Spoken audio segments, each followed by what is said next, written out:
Hi everyone, and welcome to RollBound 2. I am your DM, Chas, and I'm going to go down the list and have everyone introduce themselves, starting with Groove. Good tidings. I am Groove, and I am bound to the role of Jonathan Oneros Phage. Alrighty, Allie. Hello, I'm Ali, and I am bound to the role of Prince Xander. Alright, Minnow.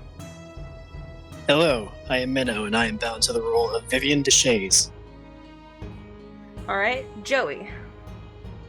My name is Joey, and I'm bound to the role of Jay Elwood. Forgot his last name for a second. Alright, Dakota. Hello everyone, my name is Dakota, and I am bound to the role of Lysel. And last but never least, Mickey. Hi, I'm Mickey, and I am bound to the role of Emiko.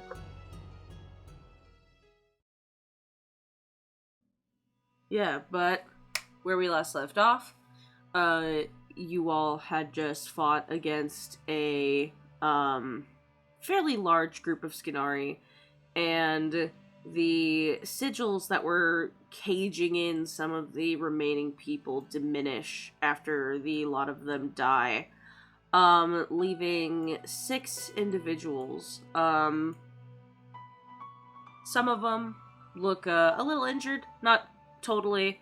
Others look completely untouched. But they look very confused at first. Because it seems like whenever they are within these little sigils, they cannot see what goes on the outside, because when they fall and they see the bloodied and dead Skinari on the ground, they look very surprised. They're like, whoa, what? What happened? Hold on, huh?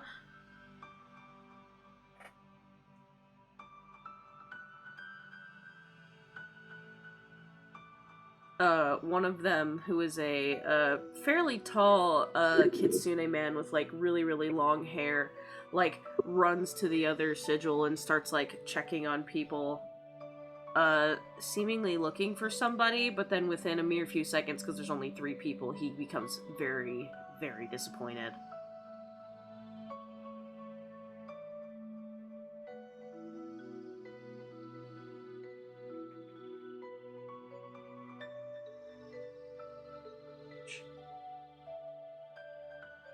And, oh, sorry. I have a stuffy nose for some reason.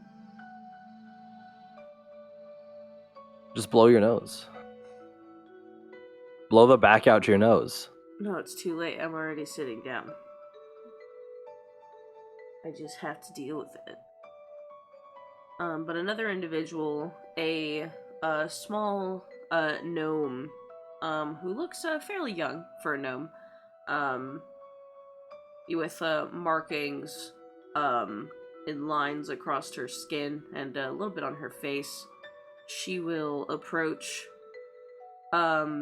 because she's in the sigil closest, I believe she'll approach Vivian and just say, excuse me, it seems obvious, but did you guys do this? Is it safe? Yes, eat this. I hand her a berry.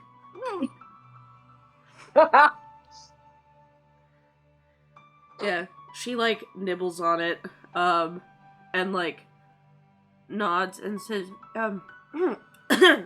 thank you.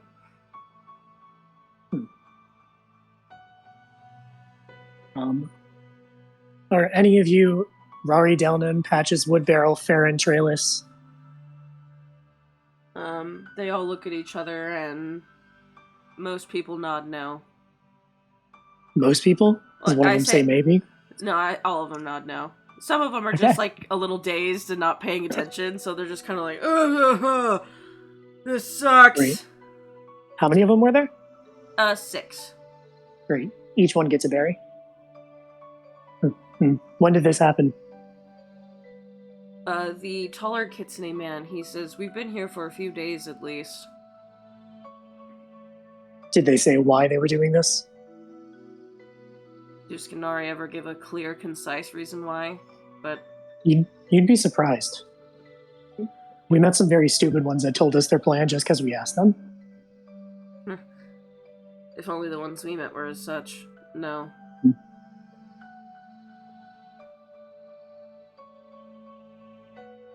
Well, where do you all live? How far away? I guess where do you all live? It's pretty disjointed, but I'm from Icewind. And then the gnome speaks up and says, I am too. I just wasn't there when I was captured.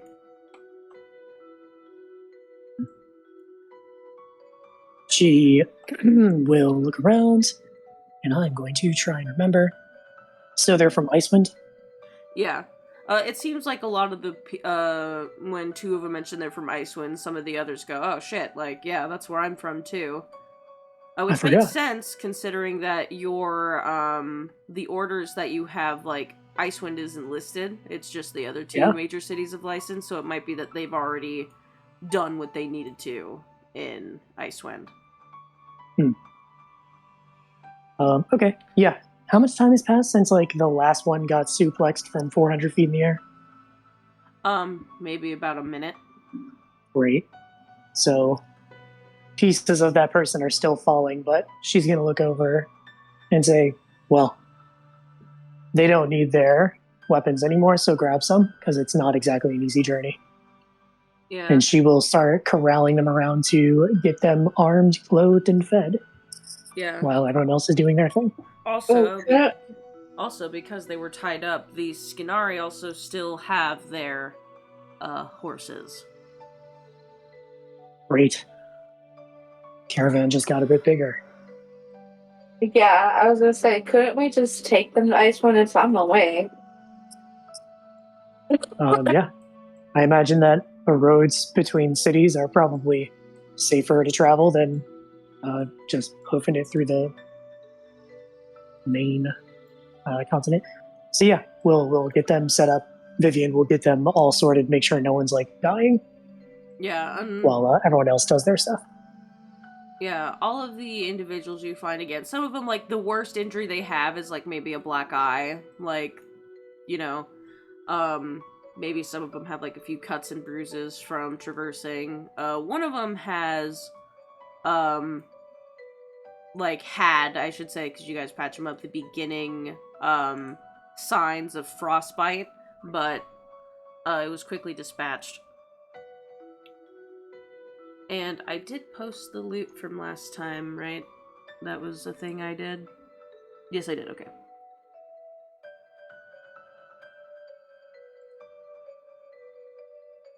Great. Yeah, so we will take an hour to collect ourselves in short rest and attune to any items. I'm going to go over to Lysel. Once they seem to be mostly sorted, I'm going to say, Lysel, you got, I believe the medical term is fucked up last time. Are you okay? Oh, I'm doing a lot better now, thank you. Good. That was very impressive, by the way. It felt pretty miserable, but we made it through. Yeah. Just saying, I've never seen someone get stabbed so thoroughly in the gut only to then spin around and lop someone's head off. It was horrifying in a good way, though. Yeah, I think I'm starting to get used to it. Considering that one time with those patrolling groups, I think it was, a couple weeks back. The Claude Brigand, yes. Yeah, that's the one. Yeah. Yeah, you've gotten a lot better at getting stabbed. Which perhaps I'll get like, even better than that. Yeah, hopefully you start to improve on the not getting stabbed bit. Yeah, it doesn't feel super great to get stabbed. Yeah, we'll work on it. Going to go over to the rest of the group, make sure that they are together, and going to hold out these lists and say everyone from this group is from Icewind. None of them are the people that are listed here. So I'm assuming that the Skinari have already gotten their quota from Icewind. This is different than what we experienced before, unless I'm mistaken. It seemed like they were not quite as targeted, but then again, I guess they were Skinari hopefuls when they took us. Yeah, and you actually do know this, just because it's been some time, I can remind you. When you guys were captured by the Skinari, they were called Skinari Markless, which those are individuals where they haven't actually been fully accepted yet, and the people they take are them basically trying to guess. And you all had Yeah. features that resembled Spiritkin, so they assumed that they had made the right decision. From a cursory glance and spending a little bit of time with these people, do I notice any sort of patterns that would maybe attract the Skinari to them? Is there anything that's or not unique? What's the opposite of unique? Common? Ununique about all of them. Common. Joey, you're so smart. Yes, common. Well, obviously, in the terms of these people, they are all actually spiritkin. Like, all of them are, I guess, to say this is not fucked up as possible, correctly identified. Sure. However, you notice that these are people that... You know what, actually, I'll use your talents for this. Make me an insight check. Yeah, of I course. would also like to make that insight check. I have my dice out. You know what, Minnow? I don't either, so... I mean, you can just give me advantage, I'll roll twice. I can give you advantage. What's your insight? +6. Mine's +7. So yeah, go ahead. This happens a lot. Unfortunately, I rolled snake eyes, so that I got 24. That is significantly higher than my 10. Yeah, as you both are kind of, because you were standing next to each other having a conversation, so you both kind of, like, maybe have the same thought and go, huh, and you, like, look over to glance at these people, and, Vivian, you're like, no, they vary in age, they vary in this, but, like, there's nothing that in common between them, but, like, Sel, you realize that just based on some, like, how you've gotten to know your own group and other people, these all look like people that were likely by themselves. None of them know each other, except maybe the one that the taller kitsune was looking for. But you don't know if that's, like, maybe they got close in travel or, But, like, overall, all of these people look like people that would be by themselves, travelers or, maybe just lone wolf types in general. So the reason they were picked was because it was an easier opportunity, not because of anything in particular. Yeah. That, like, set them apart as special. Got it? I believe all these people were victims of circumstance. How do you mean? Well, it doesn't appear as though they would have known each other. Perhaps they were easier targets for such a group as this. Rather than marauding into a civilization of sorts, just grabbing them off the road. Well, that is also what happened to me, and I assume everyone else here. So I guess any hope for a grand plan doesn't really change the fact that they are just thugs at the end of the day.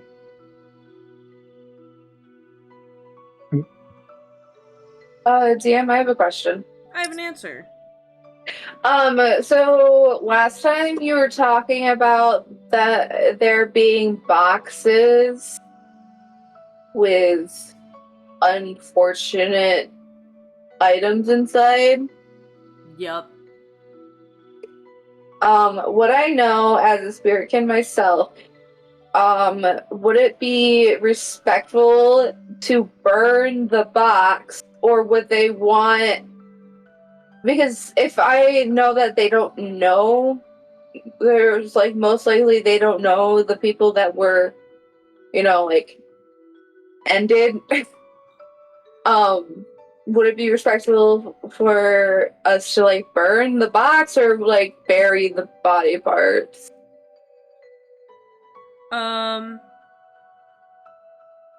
Being, especially, like, where you're from, it can really go either way.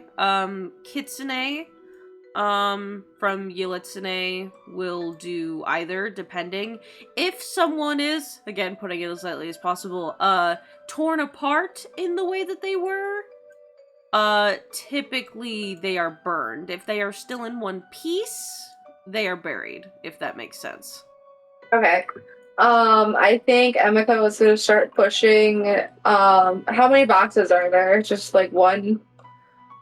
Several. There's 3, specifically. One at the back of each tent. Okay, Emika's gonna start pushing the boxes towards like a big open area. I think Lystell's gonna help you with that.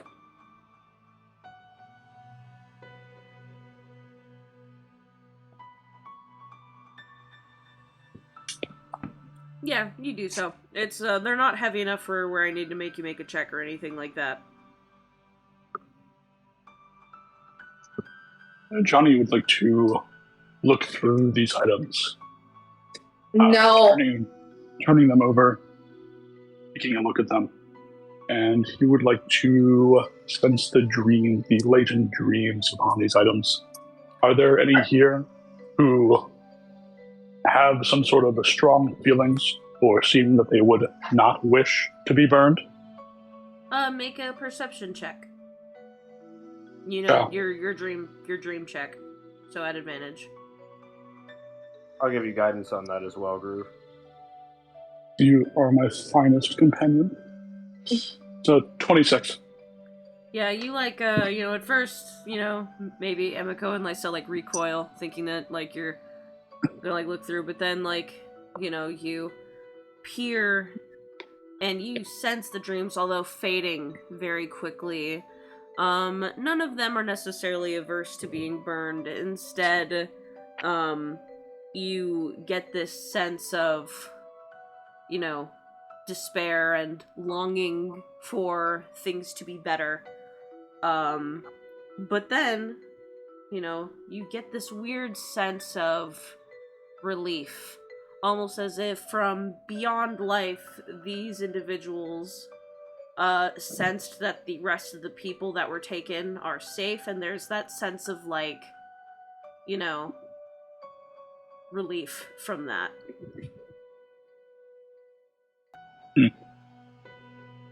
Yeah, Johnny will nod and cease the fondling of the remains.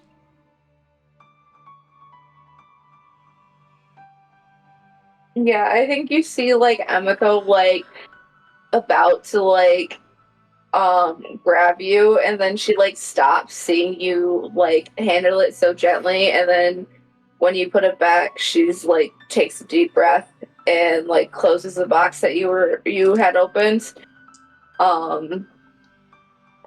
Before finishing putting the boxes in a triangle shape. And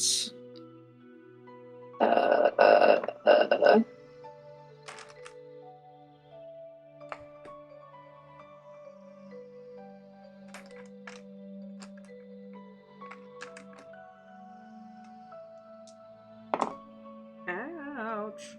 Sorry. Xander, can you help with a flame? Xander nods. I'm gonna take some of the oil that I have, kind of put it along the base of the boxes. The Skinari, they have tents and shit, right? With wooden tent poles, I assume? Yeah. I'm gonna use those as kindling. At least from one of the tents, and then cast Druidcraft to light it. And as the boxes burn, Xander is going to sing a very modest funeral song from Petra in Primordial. Yeah, and the other individuals that you've helped all kind of gather, and they bow their heads. Maybe some say whisper a few words under their breath.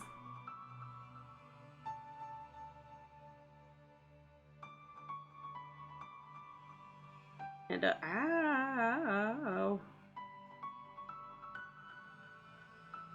And you all share a few moments to honor these individuals that the Skinari have wronged horribly.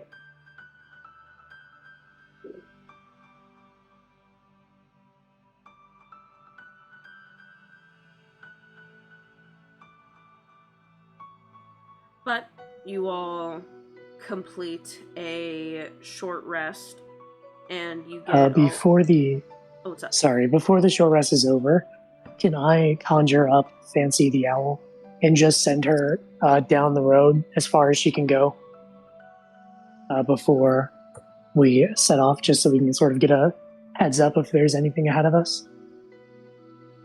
Yeah. You send her out, and when Technically, she can stick around for 3 hours. okay. So I guess I could be in the cart watching from her from far ahead. Yeah, but you do not get any sense of danger in the immediate road ahead.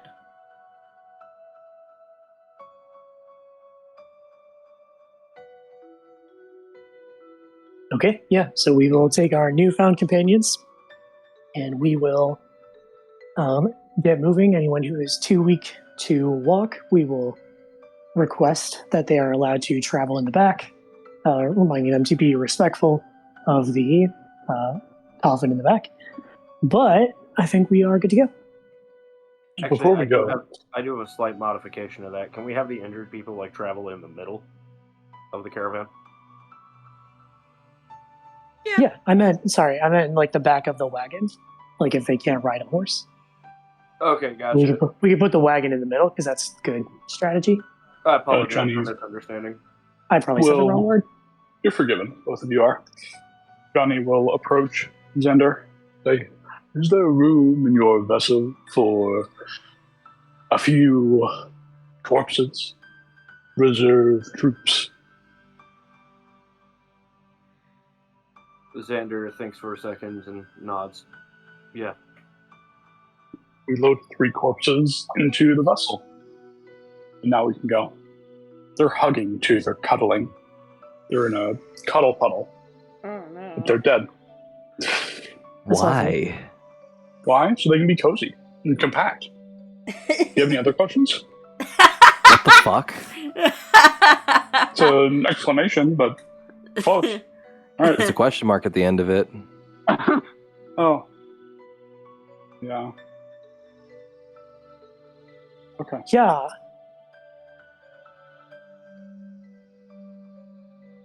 We go.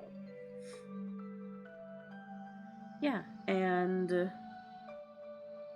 as you start to head out, there is like an almost awkward silence, but it's more solemn than anything at first. But then Misha and Lev start making conversations with the survivors of this, and eventually as you're walking along the road, unless there needs to be any quiet, some are having a pleasant conversation. It's like a slight murmur along the wind that, sounds a little more hopeful. But because I do not want to do every single day of an almost month-long journey, we are going to fucking trying to do shit. It was like right here.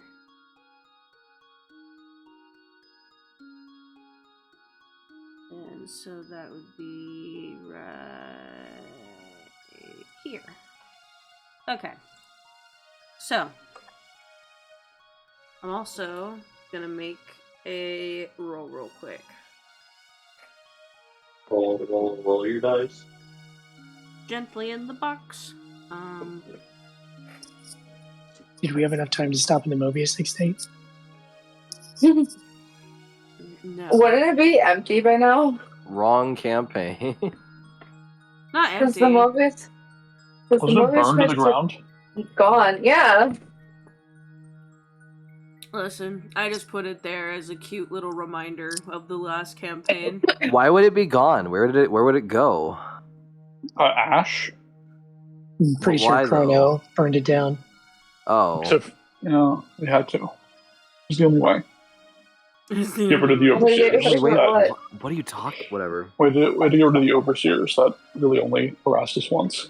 I mean, everybody knows that Colonel Harris Mobius died in a house fire. One of them. Okay. Wouldn't it be nuts if we were playing in an alternate timeline where the events of Journey 1 didn't happen, it just seemed like they did, and we were being strung along this entire time? Nor. If the Shasta's dead, that's how it is.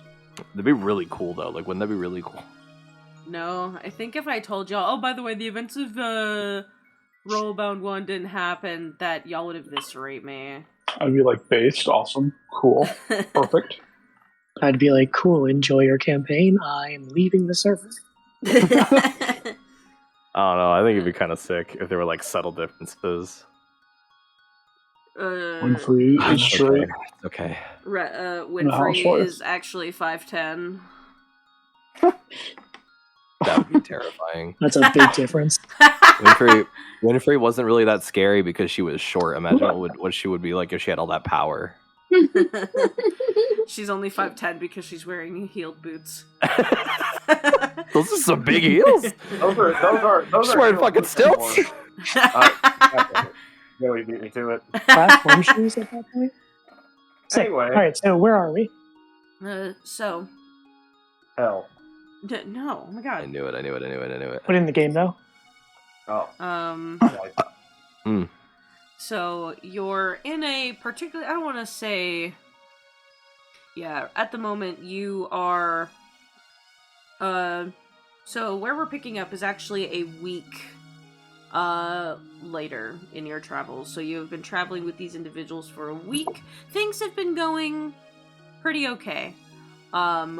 You have been able to avoid any instances. You've been stalked by a few creatures, but not enough where it was worthy of making a stop. Your camping has gone well. It's been a relatively disturbingly peaceful trip. Has anyone died of dysentery? No. That would be the exact opposite of peaceful. Yeah. Imagine you're traveling and it's all quiet, trees and the leaves, and the guy shitting himself to death. Yeah, like, that's not peaceful at all. However, you all see the first, like, sign, as in, like, literal sign that you've seen in a while. Basically, it's as if you keep going northward, to the northeast, you'll make it to Icewind, but you actually see a small sign, and it looks like someone nailed a piece of wood to this already, like, sign, and then it pointed, like, directly east, and it said Frostfall Quarry. That seems suspicious. Why does that seem suspicious? Did you say why? Yeah. Because Fine. Mickey in real life sees like signs for like businesses and they like sus. no, but 45? it's a wooden sign, just like posted over just another sign that's like supposed to be have to put the sign there. up somewhere. They just put it over another sign. It's not yeah. over it, it's like on the same post, but it definitely wasn't made at like Above? the same time as the real post was. Yeah, You know what I mean? that's like suspicious. If it's like a stick of wood and the first one is like a slightly pointed piece of wood that says, "Hey, Icewind is this way." There's one like 6 inches under it that points directly east that says Frostfall's Quarry is this way, but it was very obviously added later, like someone just nailed it in. Or hear me out. Maybe Icewind existed before Frostfall Quarry. I don't see that. I mean, happening. it's hard to dig a post. If you're going Impossible. to make one post, you might as well get full use out of it. Already had a perfectly good post. Yeah, like, post digging is an art, really. It was probably That such a being beautifully said- dug post. I'm willing to bet. That being said, Mickey did call all of the predictions in Campaign 1, so I am also considering this sus. True. Well, there's only one way to find out. Johnny goes up to the post and says, this post is immaculately laid. This Frostfall Quarry turns to the battered survivors. What is this quarry? What is a quarry? Xander speaks up at this point and says, basically it's a place where they harvest specific types of building stone and similar materials from the ground. I've always been Johnny's curious face to lights see up. Like you. what- Yes, I suppose. I've always Oh been my curious God. to see what a quarry looks like in Teosia proper. Yeah, one of the individuals who is another gnome, not the one that I originally talked to the last time, but like a much older gentleman. He kind of adjusts his spectacles, which like one of them is cracked, and he is not bothered to deal with it. He's just like, whatever, I'll fucking get new ones later. Oh, I cast Mending. Oh, sweet. Then never mind. You fixed this a week ago because you would have seen him like adjust his spectacles like 8 times and been like, "Oh, let me fix that for you." Clink. Yeah, But- not bad. But he says, "Oh, Frost. I have not been there, and I've only heard whisperings of it. But Frostfall Quarry is a town that developed surrounding a mine of sorts." A mining town, you might say. Yes. That sounds suspicious to me. Well, Okay, again, I do have to ask why. Why Johnny approaches Emiko? Why is that suspicious? Because mines are creepy and scary, and like we heard there was a lot of like Skinari. What if they're just using this mine to like hide out? Oh, well, Cover operation. if there are Skinari hiding in the mine, then we must certainly investigate. Well, we have to get the people back to Icewind first, and then we should probably also drop off our friends at Snow Reach as well.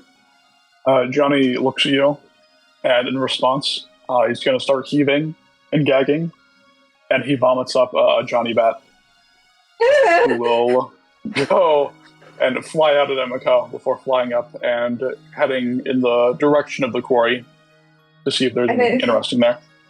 I think Emiko's gonna like take a swing at it as she like jumps away from Johnny. Like what the fuck? I think as the bat flies away, Xander is going to pop into the ring and have the bat wear the ring as it flies over the quarry. Very well.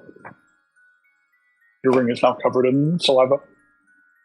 With, it's not the first time. Excellent. True. How far away is the quarry from here? Does this post sign say?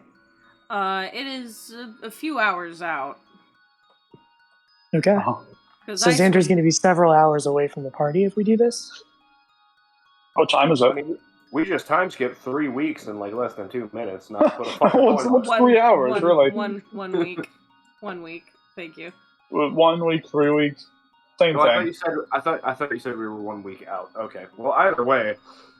Oh no, I said it's been 1 week since the thing with the Skinari, because I said I wasn't going to do every single day of an almost month-long journey. Sure. But the point still stands, What time of the day is it? Is it about time to hunker down? By now it's probably about like 11 a.m. So not yet noon. We just wait and see what Xander sees? if you all want to. Can we ask Yeah. the people here? Hey, what's going on with this quarry? Anybody know anything? People from Icewind? It's a very evil quarry.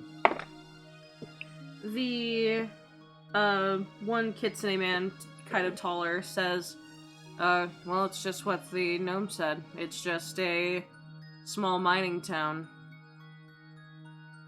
They have made a small community around one mine, and it's large enough to be named, I suppose. When did it show up? Only within the last 5 or 6 years. It is a very on-the-rise community. Suspicious. Oh my goodness.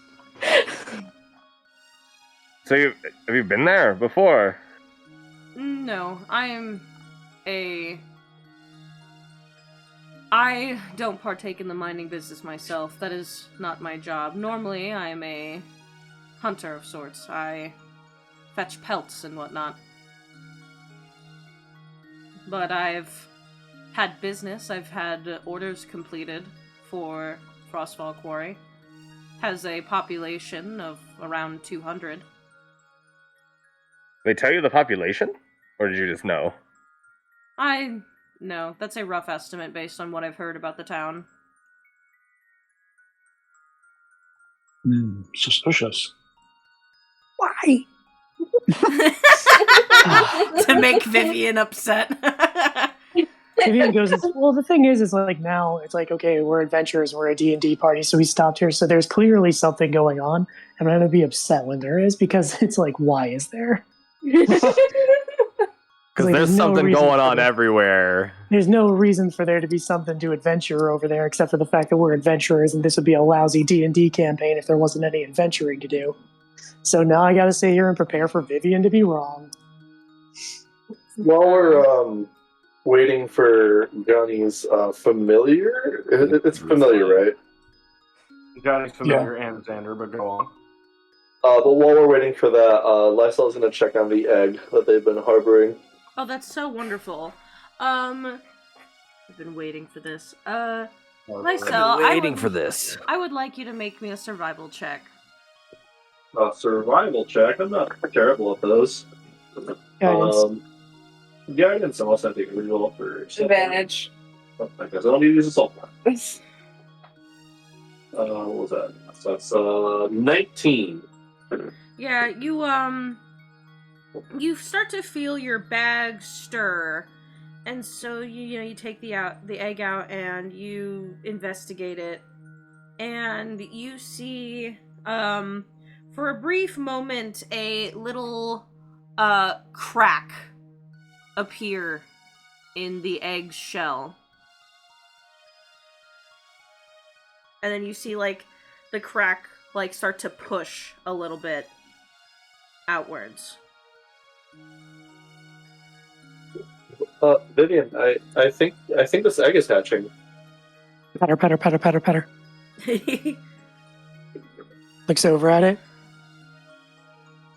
Yeah, I think so too. Hey, we should step away from the rest of the group of the egg in case this thing breathes fire.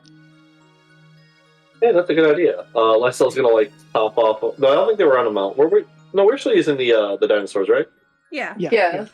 Yeah, Lysol's gonna hop off of the mountain to walk away from the bulk of the group with Vivian and anyone else in the party that would join them. I'll go with Joanne. Yeah, and Mr. Phage, would you like to experience the miracle of life? Miracle of life. I've only known the miracle of death. Get in here. Yeah, Sir Elwood, you want in? It's a group activity now. Absolutely. I didn't want Jay to come anyway. I mean... Jay, the miracle of life. You must come. Don't worry, I've seen it. All right, fine. Yeah, and it takes about maybe 5 minutes for the egg to fully hatch, because it kind of like you see ever so often a tiny little talon like break through the shell of the egg, and you see eventually basically it's kind of trying to break through the top part, using its like claws to make it weaker, and then you see it finally like push its little head out, and you see a, although much smaller because I couldn't find a reference, very wet little version of this. Oh, It's so cute. Instead of like brown feathers, right now it's actually all white because it's a baby. And its feathers are wet and dampened and pressed to its body. But it pokes its little head out, and its like eyes are very squinted, and it's like, and it looks up and sees Lysel, maybe you're like leaning close to it to be like, oh my god, whoa! And it looks up at you and like cocks its head to the side and just lets out the tiniest little squeak. It almost looks like a mix between a dinosaur, an owlbear, and a platypus. Hey, Jess. What's up? What did it say when it squeaked? It kind of just went, ah! Valid. Just like... It looked up at Lysel and said, fuck! It is so small right now that I can't believe that bastard in a white lab coat did that to you, a baby. Yeah, basically, since it is so small, it doesn't, even for its own kind, does not really have a language to speak. So it's just kind of making noises. It's just kind of going, ah! Ah! Yeah. Like, reaches in her ear and like squeaks like with a finger. And is like, I guess this is what it's like for everyone else. Lysel's gonna pick up this dinosaur of some variety. I'm not entirely sure what it is. If you... Is it... What's Go up? ahead. Ask your question first. Well, I was just gonna try and ascertain either its species or gender. Yeah, go ahead and make me a nature check with advantage, because you did make a check and you did really good several sessions ago to determine, like, at least, like, the type of egg it was, and you did determine it was a raptor of some sort, and since you determined that, you've narrowed it down significantly, so. Is it a nature check? Yeah. At advantage. With a -1 and with guidance still, that's a 14. Yeah, you can't really tell what its gender is yet, as it is much too young to be able to tell. But, and this is a joke that I have been holding on to all game. Oh my this god. Little You just creature... ruined it by introducing it. No, this creature is called a Dakota Raptor. Amazing. Is that a genuine thing? Yes! That's real, that is real. That is hilarious. What are the notes for this campaign? Oh, I think it's in the back of this, actually. That's where I think about the notes. Gee, guys, I wonder who that's for. Have you guys seen one of these things grown up? Damn. What's the look like Smokes on the a lot of picture? weed.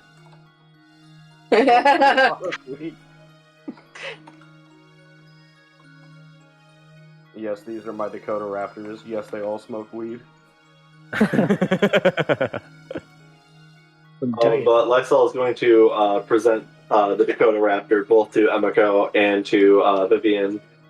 And, like, look at this. It's so cute. And it's just squeaky. It's Oh just my going, goodness. Yeah. Those wings. Vivian looks out and says, hello, small thing, holds out a berry, eat this, and then is going to look it over. Specifically, because this thing spent a lot of time in the aether spine, is there anything fucked up about it? Go ahead and make me your choice of an investigation or a perception check. Oh, it's gonna be perception. I'll help you with I that. just drop my D4 and that's gonna come back to bite me someday when I step on that. Horrifying. You're helping me with that? I am. Exquisite. That is an 18. Yeah, it's It's a little small, so it's still a little hard to tell, but you look this thing over, and it does have, you can barely see it, because again, this creature, similar to, like, baby eagles, is, like, mostly one color, because it's a baby, so it hasn't grown into its plumage yet, but you can see, by looking very closely, like, strange markings, kind of swirling in its, feathers, like, that are, like, a different color off-white, essentially, that are, like, not natural to creatures, and you definitely know that. So it probably did get something from being transported whole realms while being in its egg. But, like, otherwise it's not, like, hurt. Like, it is still fine. But it will probably have some unique capabilities for its kind. I get superpowers. Vivian looks it over, hand on chin. Or rather, I should say, she holds out Gale and, like, moves her around like a camera to try and get angles of it at all angles. And then pulls it back on her shoulder and says, "This thing is fucked up, but thankfully not in the way that I was afraid it would be. I think that it likely got some strange capabilities through its travel to the aether spine. Fortunately, right amount of legs, right amount of hands, right amount of eyeballs. I'm going to look inside its mouth. Do I see a portal to hell?" No, but An interesting query, to be sure. You do notice that its tongue is not the right color. In a sickly way, or just a weird way? It's also, like, what is the right color? Normally they'd have, like, a dark pink, maybe, like, the tip of it's, like, slightly purplish. Not in, like, a fantasy crazy way, but, like, in a fucking lizard way.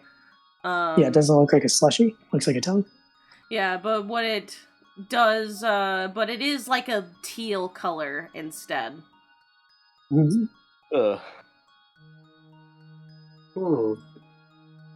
Well, I think I have a couple of interesting names, but I think I need to wait to see maybe if it's a girl or a boy. What do you think of the name Aspen or maybe Blossom?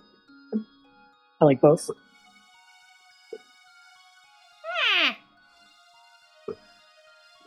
Yeah. You there? What do you think of Aspen or Blossom? It, like, looks up at you and, like, cocks its head to the side.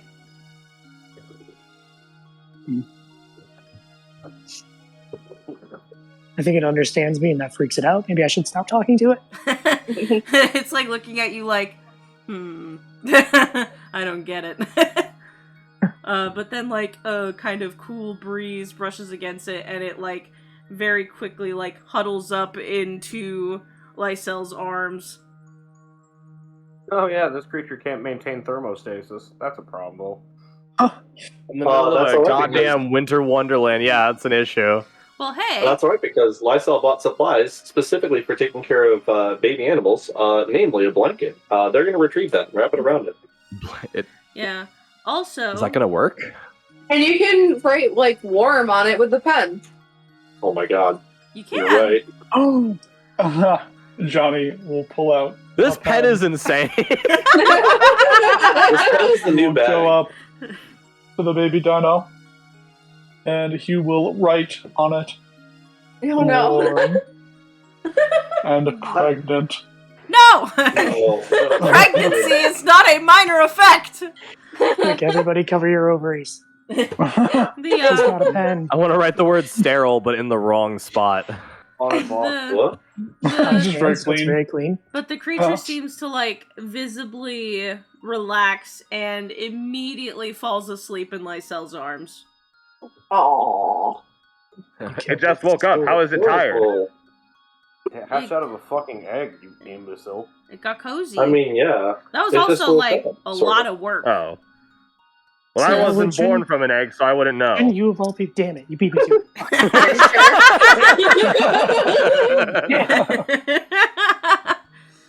There, I made a Damn it. cannon. Fuck all of you. I didn't have anything today. Fucking, the world just does not want to see Minnow win today. I write crabbed on Delwood's codpiece. No! Wait, what? Enjoy that itch. But yeah, the little creature curls up and falls asleep in Lysel's arms. Its tail is lightly swishing in the blanket to where it makes the blanket move. I think Lysel's just gonna gently pet it as it's sleeping. Yeah, its feathers are very soft because they're so undeveloped and now finally drying off from all the egg guckies that they're so soft. This is softer than any blanket that I've ever seen. You want to dunk it in the bag real quick?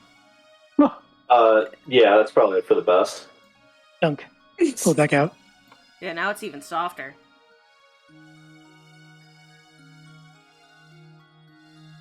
When you pulled it out, it was just the egg again.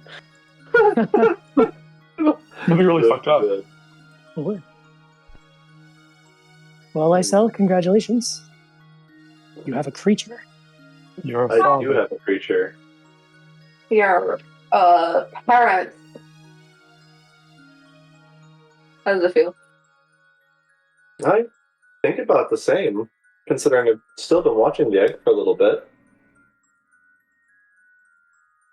Yeah, the other people in the caravan look all aww.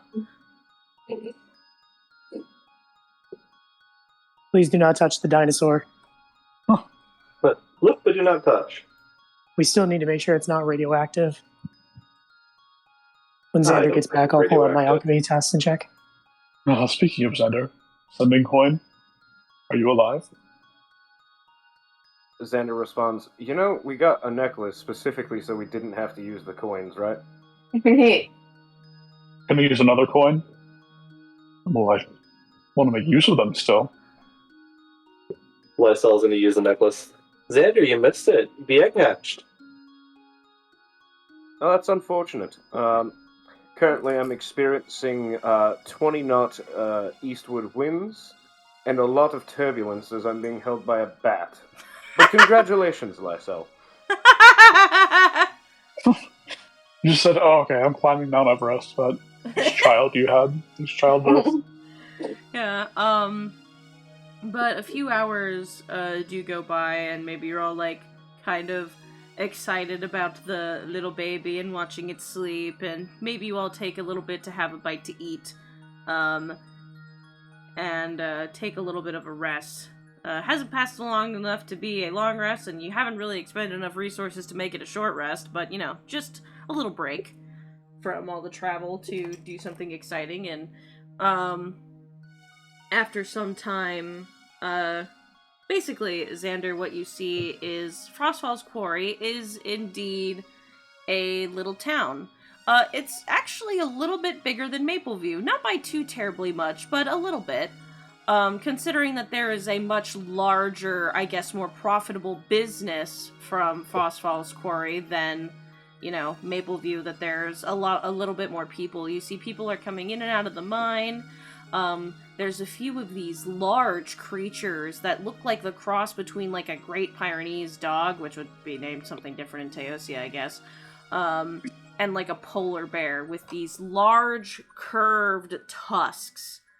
That some people are riding on, and they are very big. And basically, they're using them to, move rocks out of the way and move, big chunks of snow. But, it just looks like a little town. I'm going to disembark from the bat. And we don't have to spend too much time on this. Xander's just going to ask around and just make sure that everything here is kosher. And also, I'm gonna see if they got a spare one of those big bear dog things. Oh. Yeah, you learn, Xander, that these creatures are called Caldasts. They don't have any spare, as they are just now entering the mating season, but they tell you where you can get one. And where is that? Just outside of Snow's Reach. It's actually like several miles away from Snow's Reach, but like in terms of city location, they tell you 2 of them, because there's a little ranch, I guess you could call it, just outside of Snow's Reach by like 10 or so miles, where they raise them because it's like an open area, but there's also similarly one outside of Icewind, to the north of it, also by like 10 or so miles, so that way they can be in like a more open area to raise them. And basically, because it's like the heart of winter, well, not the heart of winter, but the beginning quarter of it. The liver of winter. Yeah, sure. That works.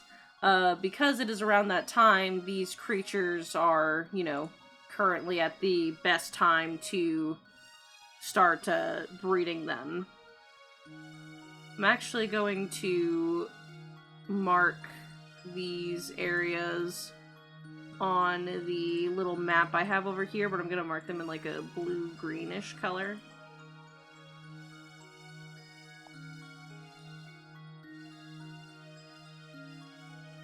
Also, I apologize if anybody hears the sound of a purring cat. Dusty has decided the best place for a nap is fucking right on top of my goddamn computer.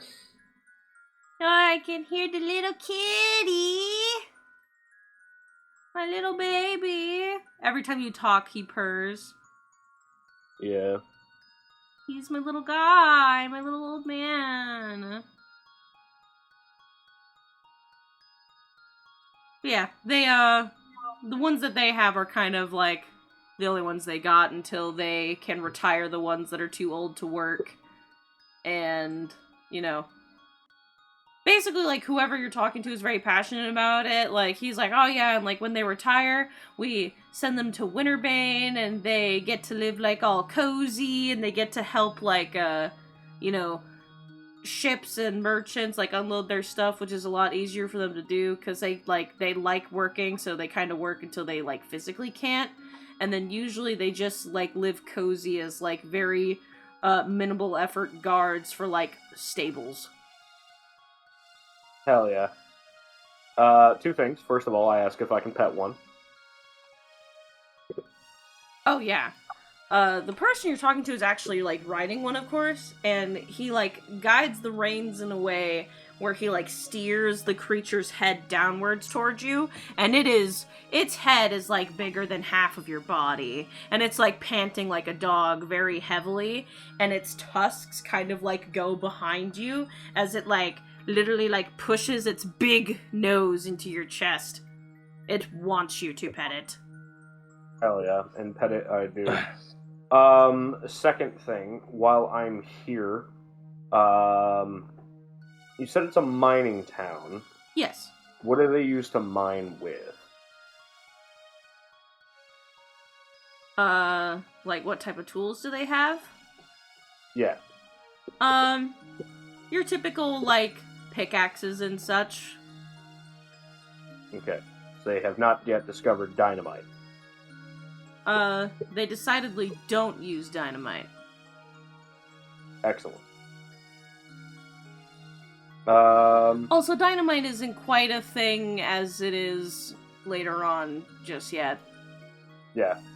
So player to DM, is there anything substantial here, or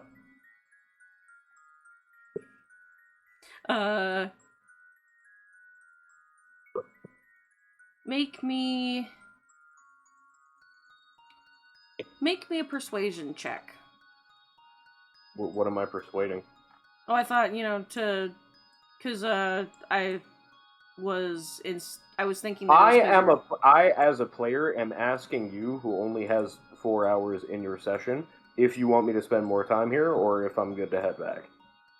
Yeah, you're good to head back. I just misinterpreted the question. Okay, sick. And just to be clear, I don't find any, like, suspicious thing or anything, right? No. Okay, sick. There's no way Vivian was right. Hold on. You need to look smarter. Clearly you missed something. Make absolutely sure they're not eating babies. Oh my What do god, they I feed bet the dog? You know gun what? guy lives there. You're not here. I'm heading back. If Gun Guy lives here, these guys are going into a fucking golden age. Dusty, Yeah. every time I move my mouse to be away from Dusty so I can use it, he fucking crawls closer to it. I need you to back off of my shit just a little bit. He purrs so much, my little baby. He's living large. He's my little fluffy guy. He likes to be cozy. He can be cozy. I have a fucking twin-sized bed.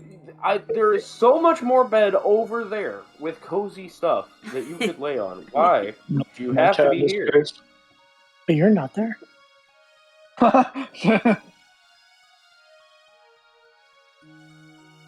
Love Dusty so much. Yeah, but, you know, again, everyone, like, takes a rest a little bit, eats, takes, like, a little bit of a break. You know, Lysel gets excited about their little baby. And then after a while, a bat struggling in the wind flaps back with Xander's ring.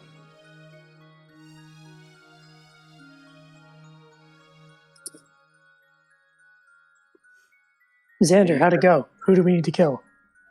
Just to be clear, by the way, was it 3 hours there and 3 hours back, or just 3 hours total?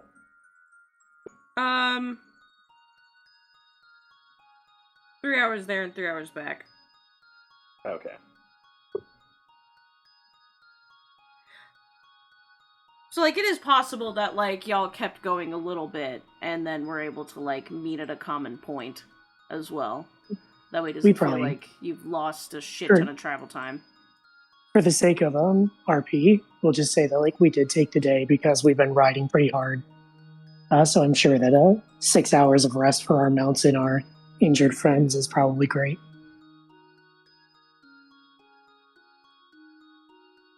But great, yeah. So Xander comes back, and ring comes down. Vivian says, Prince Xander, is there anything strange going on there? Xander shakes his head and says, just a mining town. They did have very cute creatures there, though, called Caldasts, which I'd never seen before. Very large, fluffy bear dog creatures. I've heard bad things about bears that are very large that live in the ice, but I think that was in the Tri-King Triangle. Well, polar bears are quite dangerous. It was the opposite. Actually, I heard that they sucked. Oh. I mean, if you're nice, you can like cuddle them. You heard it here first. If you're very nice to the polar bear, get right up in there. What's the worst that could happen? Nothing really. Just show up with Coca-Cola. It'll be fine. Great. Well, so 6 hours have passed. It was 11 a.m. before, which means it's what? 1 p.m. now? 2 p.m. now? 11, 12, What? 13, 14. Is it It's 5. No, it's 5 in a 12-hour day system. It's 3 and a 14. It's a 28-hour day. So that means noon is 14. Anyway, it's 3 p.m. We have plenty of time. Let's get our boots on, if they weren't already, Hamiko, and then we will head further north. Emiko has shoes, I think. I'll believe it when I see it. 1900 hours being 3 p.m. is crazy, by the way.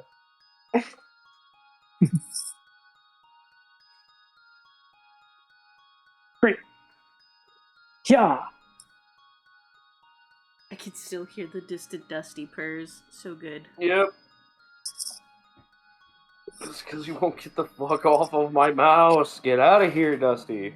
He purrs so loud. Ow, ow, ow. Oh, also, Xander, Aspen yeah. or Blossom? Is there one you prefer? Aspen, Aspen. Got it. obviously. Why, obviously. Um, Genuine question. he blinks twice and says, I genuinely don't know how to explain myself. It's like you sort of asked me the naming equivalent of what the word "it" means. I don't know how to answer that. I mean, I'd intended for it to mean more of a if male, if female kind of situation, but that works too. Oh, Aspen is clearly superior then because it's gender neutral, so it doesn't matter. Blossom is gender neutral. I think Aspen works as well. Perhaps we'll have a chance to ask the little one once it's awake and capable of speaking in a means that Vivian understands. I think you'll need to teach it how to talk. I've never needed to teach anything else how to talk. Well, I think it happens once the birth trauma is not the only trauma it's experienced. Also, At least for the one sake more of- bad thing needs to happen. For the sake of our listeners, Joey What's up? has taken a screenshot of the dictionary definition as prompted by Google and put it in the chat. The problem is, Joey, There's too many This isn't- definitions. we don't have fucking Google in camera. The problem with the word "it" is not that it is hard to identify, but that it is so easy to identify that there are too many definitions for it. See? You're a definition. I am. I define a generation. Paw off of my mouse. It's not yours. Oh, now he's licking my hand. Great. Little That guy. is his now. Lysel, before we do get moving, I do just have one more suggestion. Hear me out on this. What if you named it Minnow? Actually, Minnow Seems a has a bit ring odd. to it, and it's gender neutral. Mm-hmm. What a fine name. Only a fine and hardy individual would have such a name. Perfect for this small creature. So, Minnow. Was that the name of an ancient hero, or perhaps a great scholar? Both. Would you believe it? so does that mean that when we do figure out its gender, you're going to give it another name, or is it like an elf situation, or is that's just its name now? I think I'm going to settle on the name Aspen. I do like the ring of it. Aspen Minnow. Truly Got it. a fine name for a beast of war. It is a good name. Very good name. I'm not dissing the name. I'm just wondering how you as a parent are going to be dealing with the child's identity. Because it's not sentient, being an animal. Well, we don't know that yet. That's just rude. Sorry, not sapient. My mistake. On her shoulder, Galinthius gasps. You're different. You... Turns her Very shoulder different. to you. Oh, so there are different ones. And Viv says, I need you to turn around. I can't see. And she turns back around. Philip peeks his head out of Johnny's bag and just goes, "Ah!" What did he say? I was just thinking about that. He just said, "I'm quite sapient." What? Johnny. How did he understand me? Johnny holds Philip and will cover his ears. Don't listen, Philip. Evil words Wait. pervade the air. Wait, I'm sorry. Did I miss something? Who's Philip? What? You don't know Philip? Wow, you know who Philip is? Anyway, How Joe could you? feels a warm trickle down his back as Stinky pisses on him and then jumps back on Xander's shoulder. Damn, that's on dead piss, too. Yeah, how the hell is it pissing? It doesn't have a bladder anymore. Not a working one, anyways. It's made of mushrooms. You're Ew. right. When do plants or fungi ever excrete liquid? My apologies. Yeah, it is Never, more. It really, is more never. like a. It is more like a sap. Oh. Not a fan of that. Because like It's rare sap is that- overly sticky and impossible to get rid of. To think that that's a form of excrement is ugh. Yeah, exactly. Get fucked. Oh, and it crooks in like crannies of your armor too. That's a pain. That's gonna take weeks to get out. Not if I throw it in the bag. You got the bag, baby. my God. The bag, baby. I don't think that full suit of armor is gonna fit in that bag, guys. I can just put parts in it. We'll make it work. I'll find a way. So, Cast enlarge on the bag. now that he has been figuratively and literally shat upon for his evil deeds, we're good to go. Yeah, but as you all continue to trek forward, maybe about 4 hours or so later, I would like everybody to make me perception checks. Perception.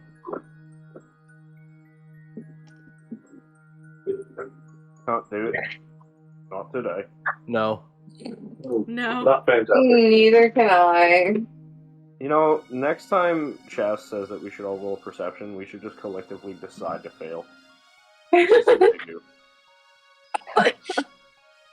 I don't think in 4 years of playing, we've ever had a check where all 5 of us got to roll, and like everybody failed. The odds are so low. Never tell me the odds. Shouldn't we just get the information? Shouldn't we just be told? Precipitation. We got 22 and a 23. Ah. and a 13 and a 14. Oh! Yeah. Also, hey, Groove, get absolutely mogged. Groove got a 26. Yeah, I got a 26 on an earlier roll, so fuck you.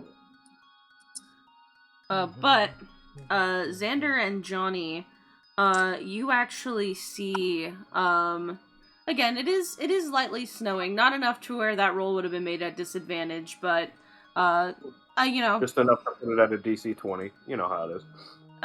But basically the, Stop pushing my mouse!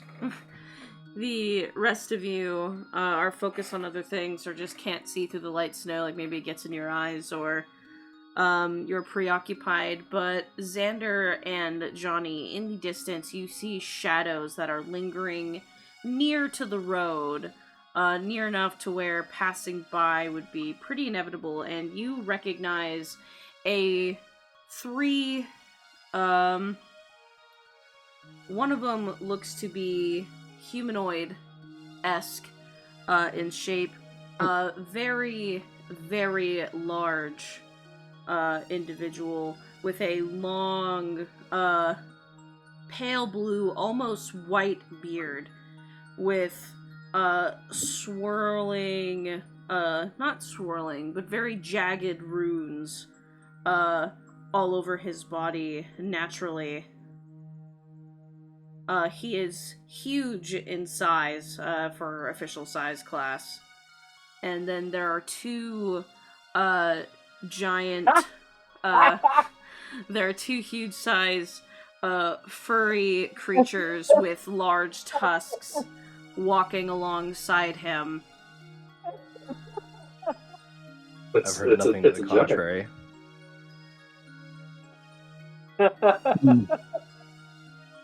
What figure lies ahead?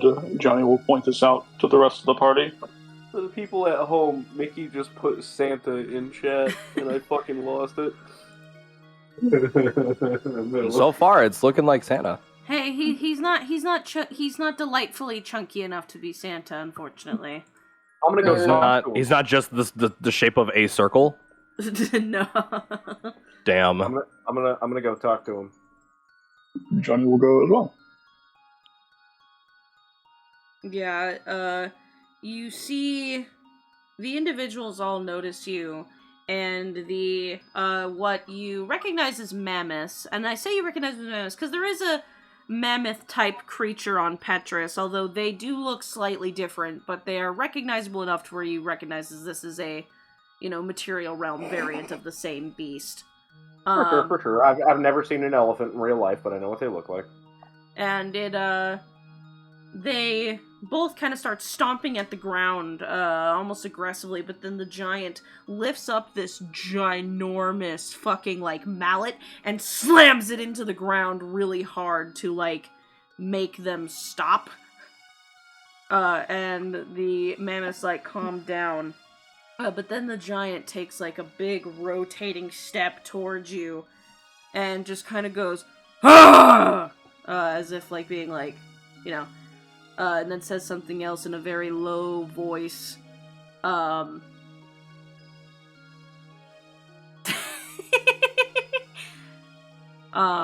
a language, like, do either of you speak giant?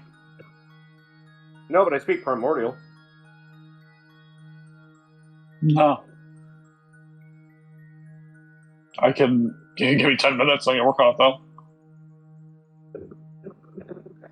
I'm going to call out to him, we'll say in common. And Xander will say, "Hail, good Sir Giant! We are headed north to the city of Icewind. Bear you any tidings from that direction?"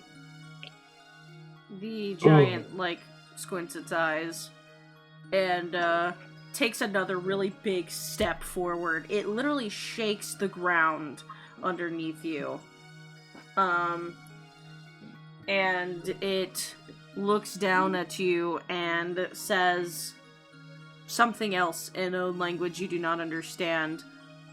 Xander, while Johnny is trying to cast his spell, I want you to make me a persuasion check. Sure. I'm good at those. Ooh, yeah, crisp 15 on the die for a total of 22. Yeah, essentially, Wait, that's not accurate. Hold on. 6, 17, 18, 19. Oh, no, it is accurate. Okay. Sorry, I thought it was stupid. I'm not. Yeah, this, giant, is, like, staring down at you as if trying to understand you, and basically, by being, like, good with your body language, even though you two obviously don't understand each other, you basically distract him long enough to allow Johnny to cast a spell without him getting, like, any more frustrated. Well, I'm also going to try speaking to him in Primordial to see if that works, because, you know, there's Primordial Giants, too. Yeah, he does not understand Primordial, unfortunately. Unfortunate.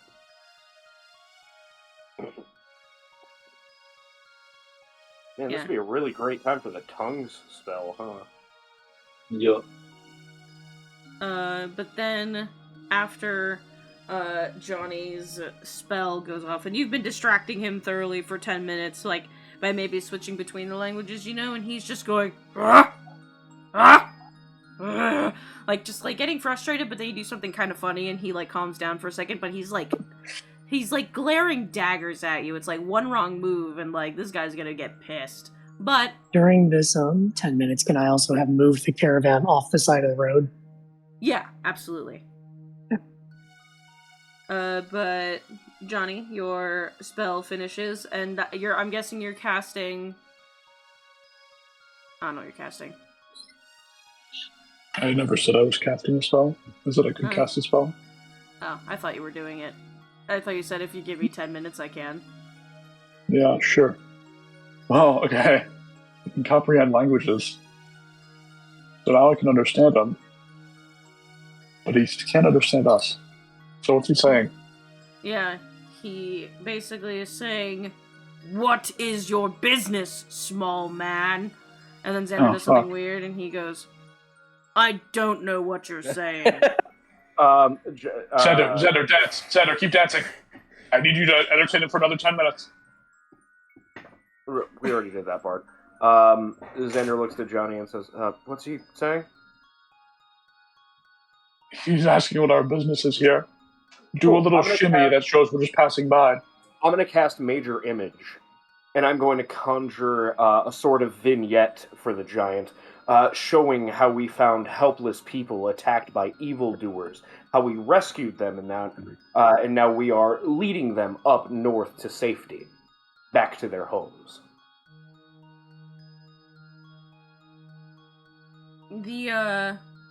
giant, like, looks at you, and then looks at the big thing, and, he says, strange pictures in giant. And then he looks up between the two of you, seemingly understanding, but just in case, I'm gonna... That's a very good roll. He is going to stand back completely upright and grab a big furry bag off of his, one of the mammoths that seems to be like his carrying pack mule thing, and he drops the bag on the ground. Also, it is heavy enough to make the ground shake, and he looks down at you and says, in common, but he obviously doesn't know enough to have the language common as a language that he speaks. He says, trade, then pass.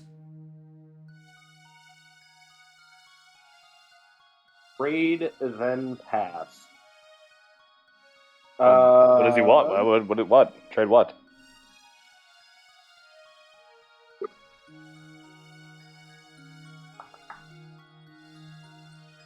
I am going to reach into my signet ring for a second and produce the harp and offer it to the giant. He, like, cocks his head and, like, pinches it between his two massive fingers and, like, looks at it. And then he takes his kind of yucky, chipped fingernail from his other hand and, like, plucks it along the strings. And it makes a very pretty noise. And he goes,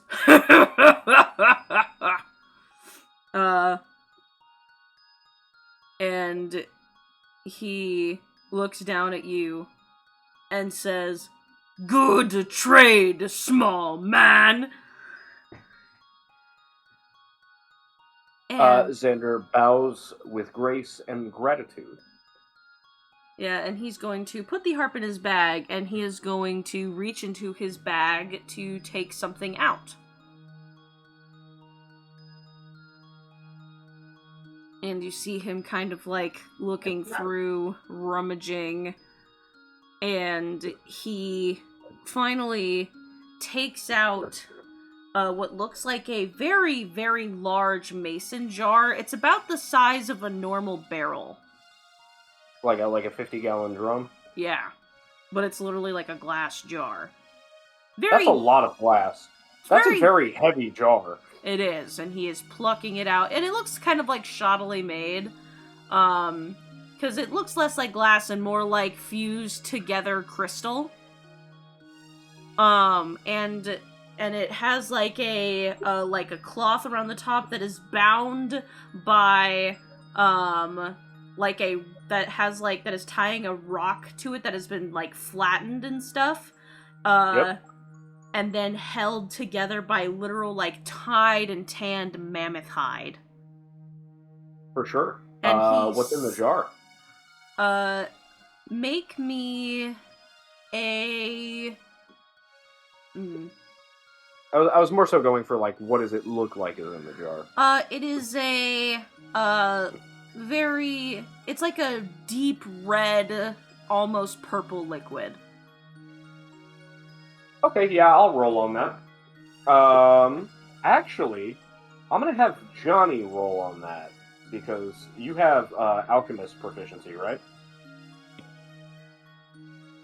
No. Oh, what tools do you have? You have thieves' tools? Cobblers, poisoners, thieves, tinkers, and footstools. You know Still what? gonna roll on it, though. I would let you make a check with your poisoner's tools for this. Nice. It's Gives me an intelligence-based poisoners rolls tools check. Yep. Milk of purple worm. That would actually be so based. That's an initiative check.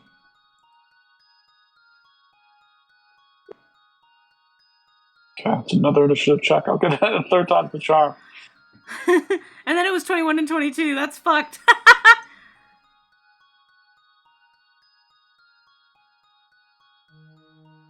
Wow.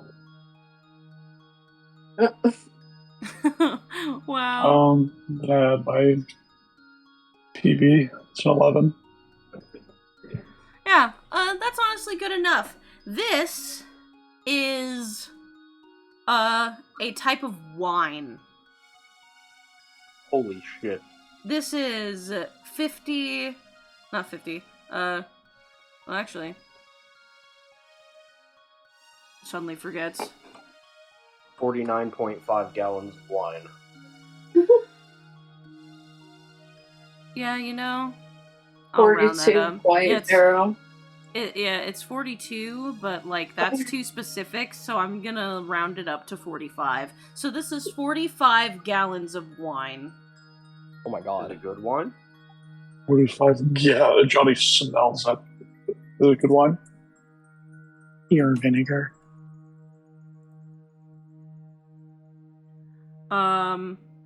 You don't know yet. However, and you can make a different check for this if you want. You can tell that it's magical. Oh. Ooh, has he put the jar down? Oh yeah, he takes it out of his bag and just puts it on the ground. Slurp, slurp. While Johnny's figuring that out, Xander is going to use the major image to like pictogram ask him, you know, because you said he was coming from the north, right? It's kind of hard to tell where he was coming from. They were just meandering on the side of the road. I'm just gonna ask him if he's seen anything that we should be like worried about. He like stares and says, in giant, always scary, big beasts in these ice fields. He basically like points ahead on the road and says in giant, ice fields this way, large creatures. But then he points, because the other way you could go is you could take a more westward approach, although that would be away from Icewind. So he's basically saying towards Icewind there are like ice fields and big creatures, allegedly. And then he points towards the mountain, and he says, great danger. Big danger. Singing sirens, flying and underground beasts. Xander is going to attempt to ask him, because like this is a giant with a fucking herd of mammoths, right? So what does he consider a big beast? Yeah, he will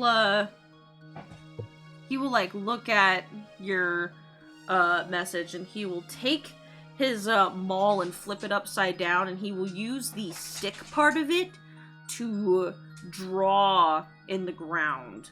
Except he uses the road, which kind of sucks because he's literally carving it into the road.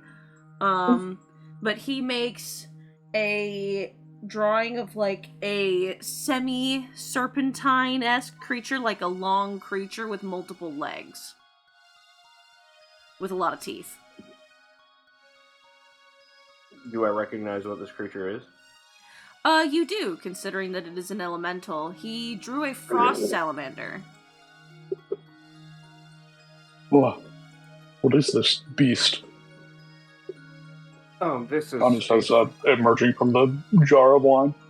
This is a frost salamander. It's quite a dangerous elemental creature. Susceptible to fire, but weirdly enough gets more powerful in a way when you hit it with fire. So, if we see them, we should dispatch of them quickly, should we engage in combat.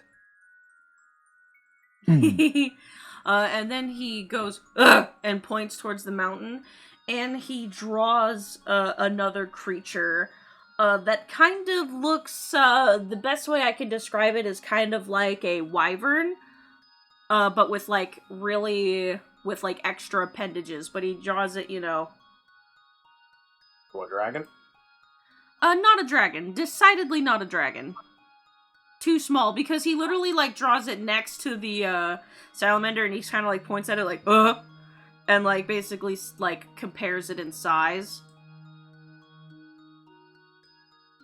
So not a Got dragon, it. but smaller winged predators, basically. So a drake? Something like that. Well, if it's a wyvern with extra appendages and it's not a dragon, then Oh, I don't mean extra appendages like legs. I mean, like, there's, like, it has a decorative, flashy sail bits. Can we make a roll to know what that is? Because I'm curious, but I have no idea what the hell you're talking about. Yeah, make a nature check. Sure.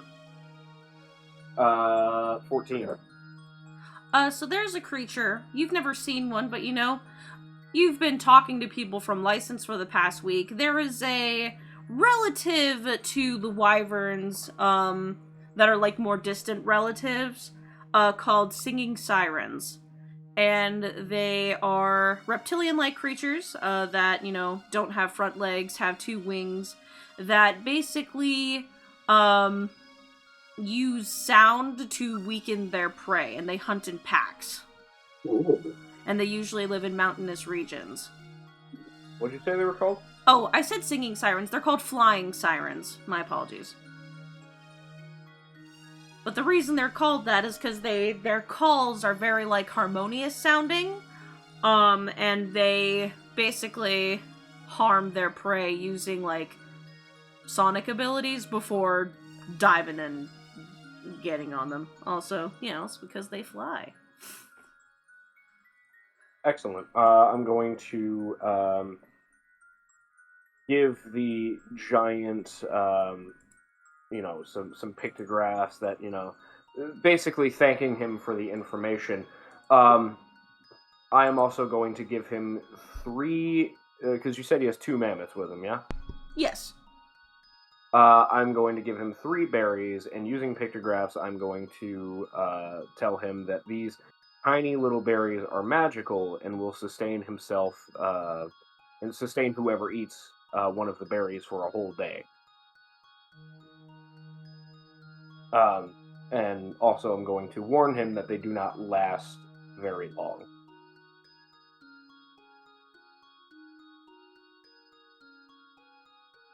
What does the wine do?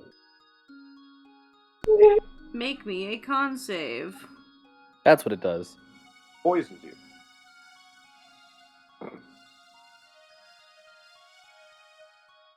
Add 3.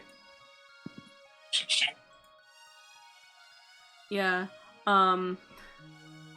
That will succeed. So you don't get, like, you don't pass out, and get sick. You don't get sick. However, you do get the positive effects, which are you are resistant to cold damage for 8 hours. And you also, for that time, have advantage on any checks to resist the cold, to resist getting levels of exhaustion. So it's not endure elements, it's endure cold. Can we get that in loot? Yeah. Oh, Xander, this wine is simply succulent. You simply must have a ladle. It also is very delicious. It is very rich, and it is very strong, but it is good. Rich, strong, and good. That means it tastes great on the way in, but dude, that aftertaste is a fucking killer. Yeah. Like, it's really good going down. You're like, but then you, like, pucker half, like, your whole face, like, oh, man. I've had whiskey like that before. I can't really say anything. When I was an alcoholic, my drink of choice was Fireball.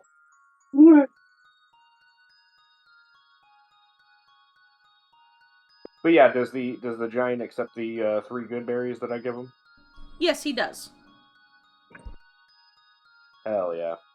He eats one of them immediately and gives the other 2 to his mammoths immediately. He goes, oh, time limit? Blah. I mean, yeah. I mean, I imagine they're probably hungry. So, fair enough. But yeah, once again, I thank the giant and inform him that we will be on our way now and that I wish him safe travels. Which You I want said to that in like, load the most complicated way possible, but like, pretty simple concepts to get across through pictographs. the wine into your vessel, and we'll go. Nice. If I can. We'll push it onto you, and you just have to really quickly teleport into the vessel before it smashes If you could put It's the head it's a slash 50-gallon body. drum made of glass. So the problem is it's very heavy. You can. I wouldn't give you guys an item and then be like, oh, you can't take it with you, though. I wouldn't do that to you. Hell yeah. Great. Before we go, let's have everybody get a nice ladle of the wine to get them through. Absolutely. Yeah, for sure. You all need to make con saves, but hold on. Do we know what happens if we fail? I'm gonna put it in chat right. I'm gonna put it in chat right now. That's what I'm saying. Wait a minute. What's the DC? It's wine. We are finding out. Pussy. Forget to add 3. Y'all ready for a crazy number? 1? 69. 19. Nice. I got a natural 20, and with Jay, I get a +7. God damn it! You good? Oh, Jay got a 20, Lysel got a 19.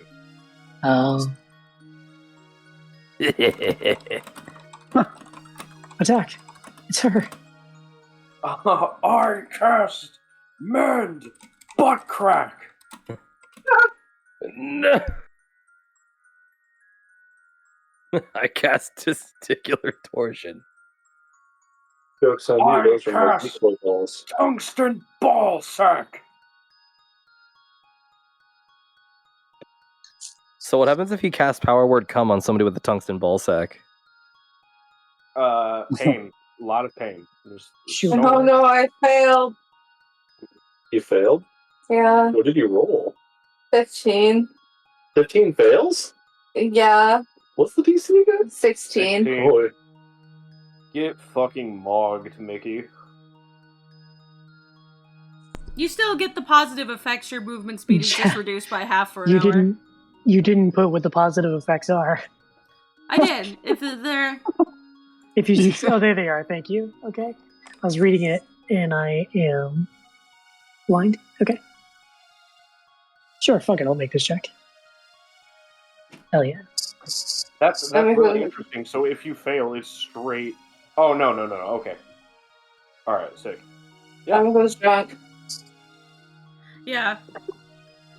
The implication... Also, chat, I am confused about something. So typically, if you're resistant to cold damage, you typically are immune to the environmental effects of extreme cold. So is this saying, like, if it's, like, really extreme cold, you have advantage? Or, like, more so than, like, normal having resistance to cold would allow you to just... Yes. Ignore? Because basically there are other things that the weather can affect other than just, like, you being cold. It's basically saying you resist any of that. Right, and I'm saying that's normally just baked into to what cold resistance does. But if that is still necessary, first of all, awesome, thank you for explaining. Second of all, terrifying. It's licensed, to be fair. Yeah, no, that's, yeah. That, I mean, it tracks. Terrifying. Yeah, and also as the giant, like, backs off of the road and nods at you, and then he takes out another jar of the same wine, takes a big swig of it that would use, like, 10 uses of your thing in one gulp. And he's also 10 times bigger than me, so fair enough. Yeah, and you see him go, ah! And then, Does he give some to the mammoths? No. Bastard. But also his mammoths have, like, strange glowing runes, like, burned into their skin, so they might not need it. I'm not saying they need it, but, like, common fucking decency, man, you know? You don't bring a keg just for yourself, dick. You also don't give it to your dogs. Speak for yourself. It's bad. Whiskey for my men, beer for my horses. It's a song. I'm just saying. And if it's a song, then you kind of have to do it. Yeah. Yeah. Damn, I forgot about that rule. I rescind what I said. And they all Then? start, like, kind of like walking away, the mammoths like look at you and just make little like "Bah!" at you as they're passing. Yeah, I wave hello, and Xander, in his head, laments the fact that he will not be able to pet the mammoths, and it kind of ruins his day a little bit. I mean, you could ask. The giant barely understands me, and I'm like, I don't know. I feel like if I project through the major image, hey, can I touch your fucking mammoth? He'll be like, no, that is the reason I am here, standing between you and my mammoths. Hey, there's only one way to find out. That's by not being a pussy. Worst thing you can do is say no. Johnny's gonna go up and he's gonna do grab hands with the mammoth. The giant like stops mid-step and looks down. He's like holding the glass still in one hand, like swirling it around. He takes another really big sip and then looks to the mammoth and speaks in giant at it. And the mammoth like turns around, which it has the turning radius of a bus, and holds out its trunk. Yeah, Johnny's gonna pet the mammoth. Look at Xander smugly.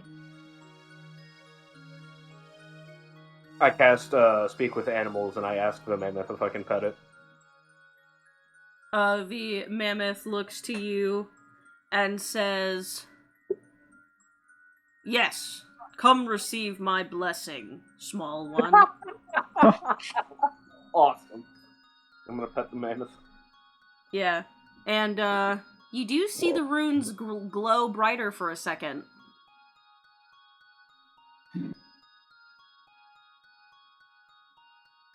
Do I feel any different? I mean, aside from the elation of getting to pet a fucking mammoth. You know, you don't feel any different. You do feel very warm petting it because this is a very warm creature, but you do, when you both finish petting the mammoth looks down at you and says, "Physis guide you."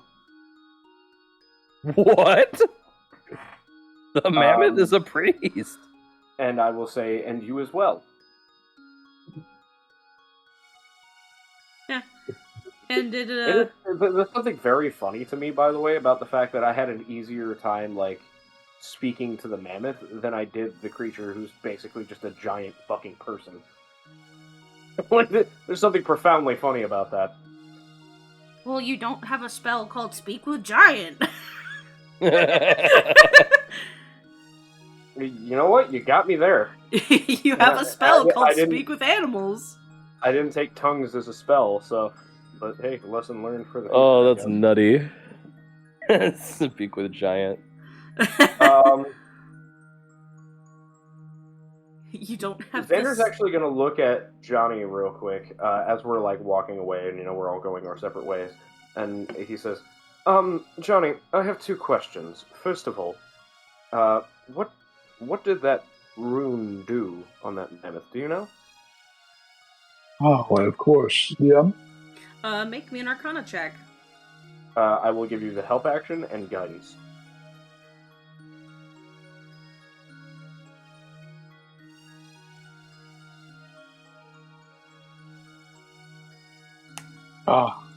It's not the right input. 26. Yeah, Barbana. You're looking at the runes, and you don't know much about the gods of Kelmra, not too terribly much, but you do know that the runes that are kind of like etched into the mammoth's literal skin are protection symbols of the goddess Physis, who is the goddess of the elements. And apparently of mammoths. And basically, this mammoth has a literal, like, inscription of a god etched into its skin, and it is protecting it. Johnny relays this. Just because you got a really decent roll, giants were created by Physis. They are effectively her children. Holy shit. Yeah, Johnny smacks his lips. This rune, I saw it in the dream of one of those fallen Skinari. They are the children of Physis, warded by her mark.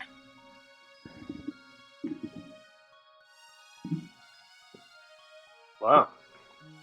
That's very cool. Cool.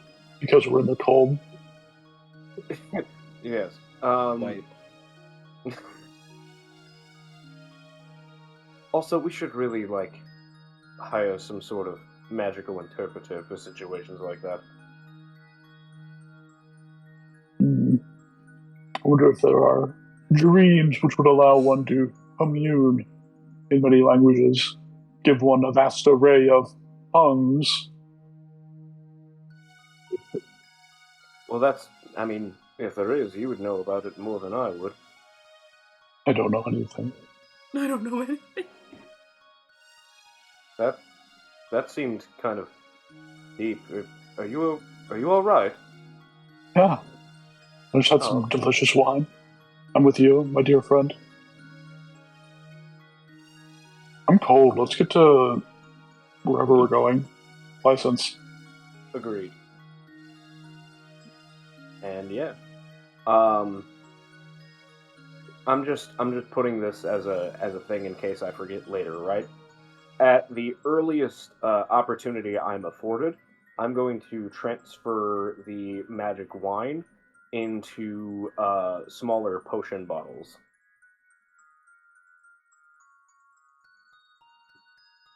Yeah, sweet. So that way it's not always in a very heavy drum. Also, that way I don't have to use 2 of my own actions and a limited use ability to make sure people can have some. Yeah, but and do you also for the sake of this, also for this first testing of it,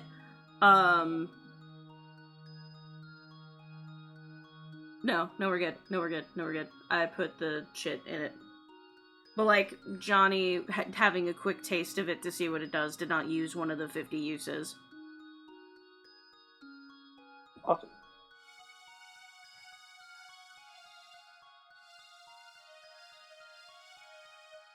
But you carry on.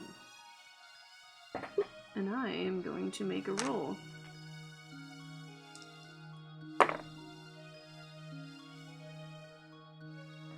Sweet.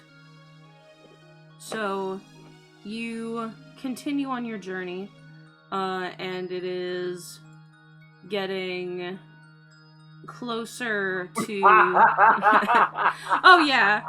You guys, for those who failed the save, you are very, very drunk. But at the very least, the reduced movement speed won't kill you too much because, well, you're on mounts. But, who failed the save? I think it was Emiko. Yeah. Emiko, this is some good shit. Because you are drunk, but you are not miserable. You feel warm everywhere. The snow almost feels good on, like when it touches any part of your exposed skin. You feel great. You feel very slow, but you feel excellent. And after an hour, the severe drunkenness leaves, but you're still left with this kind of warm feeling in your body, and you're like, ooh, that was nice. But it does, for if anyone else failed the save, it fades away after an hour, the speed reduction. And you are left feeling cozy. But a few more hours into your journey, you just before the giants mentioned ice fields, it would be time to hunker down. Are you guys gonna go, or are you guys gonna try to trek forward? Hunker down. Yeah, we got a lot of people with us. Let's hunker down. And we are currently outside of the ice fields, not in the ice fields? Yeah, outside of them. Like, basically, I'm saying that, like, that's kind of like a good benchmark for how long you've traveled, is like you have reached. Sounds like a fantastic place to start bright and early in the morning. So yeah. And so, We're feeling all hunker-dory. and we don't have to do super special watches because honestly, there are so many fucking people here that, like, if something happens, someone's gonna Somebody's fucking gonna know. know. Yeah. Which means I can bully you guys. How's it been going for the rest of them? Any blossoming romances? Any fights breaking out? Do we have a No, favorite? Is there one that's a dick? One guy did lose his toe, though. No! I would He didn't do say that. that, like, some of the Blossoming- people. What the hell are you talking about? You know, real quick, since we're about to start a long rest, and I do know who I'm picking on when I get back. So, as you all gear down for a long rest, Xander. Uh-oh. Say uh-oh. What does blue mean? Blue means there's sharks in it. I studied this stuff. It has got sharks in it. What do you normally dream about? I don't feel comfortable answering that question in front of a live studio audience. I don't mean you, I mean Xander. Yeah, so did I. I mean, you can just say cute boys. Sure. And then Cute boys. twist. Yeah. Well, tonight you do not dream about cute boys or hedonistic impulses. I killed myself. What about shit? Oh my god.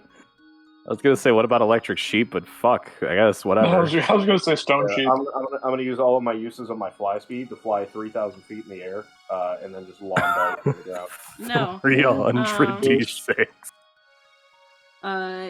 But you actually see, you have a dream that you're in a snowstorm, and it's not particularly terrible.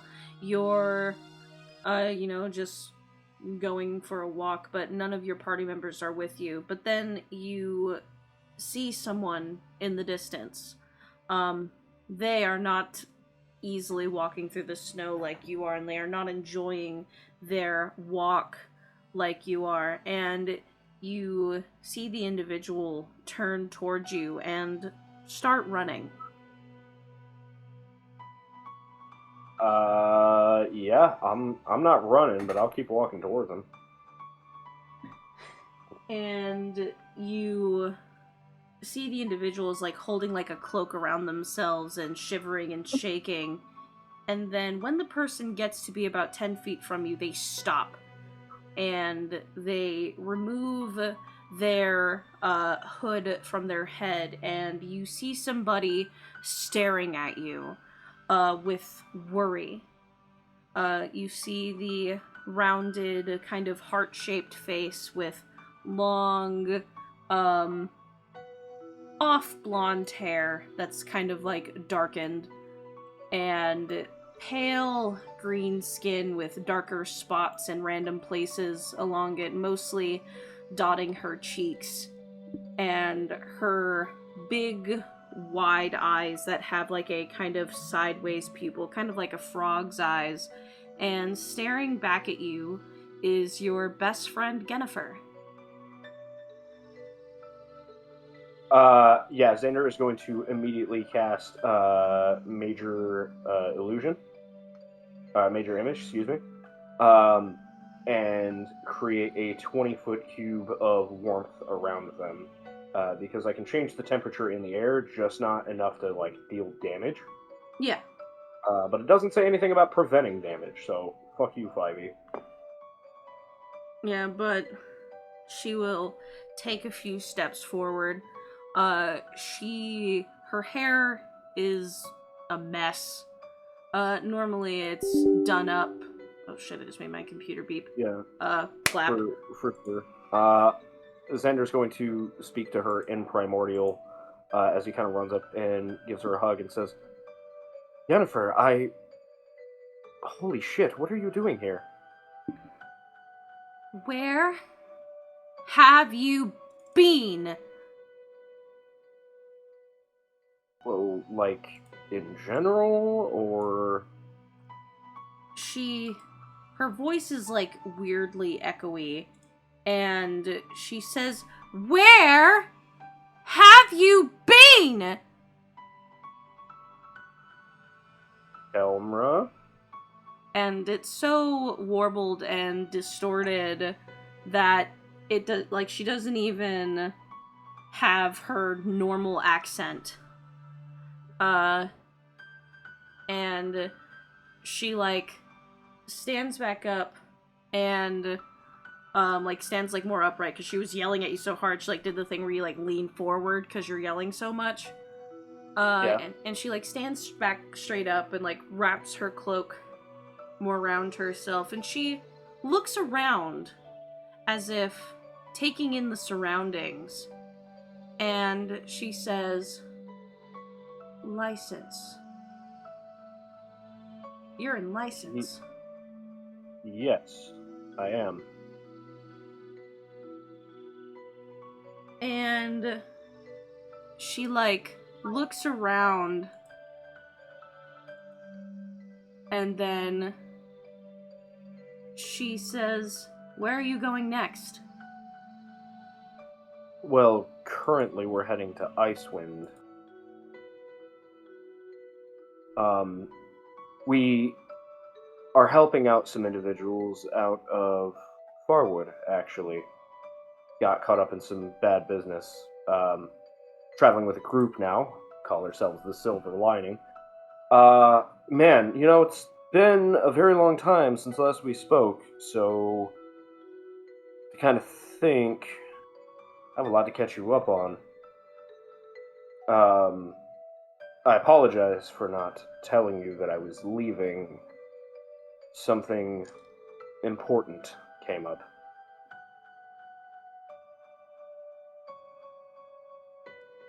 And, Excuse me, sorry. she will, like, nod, and you will see her take out what looks to be, like, a piece of charcoal from a, like, it looks like a, like, kind of, looks like the coals of a fire, and she starts writing on her arm in, like, the kind of hot coals. She's not really burning herself or anything. License. What's going on? What's going on is that I'm going to find you. I mean, there's no reason to do that. I'm fine. She, like, Unless pouts. you know something I don't.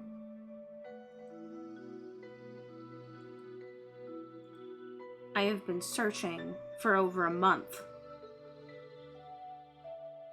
I mean, why didn't you just ask my mother? She knows where I am. I honestly thought she would have told you. No, nobody told me where you went. I apologize for not telling you. Something came up, as I said. Something quite important. And I'm just gonna put it this way because, you know, Xander's good at lying, not to her.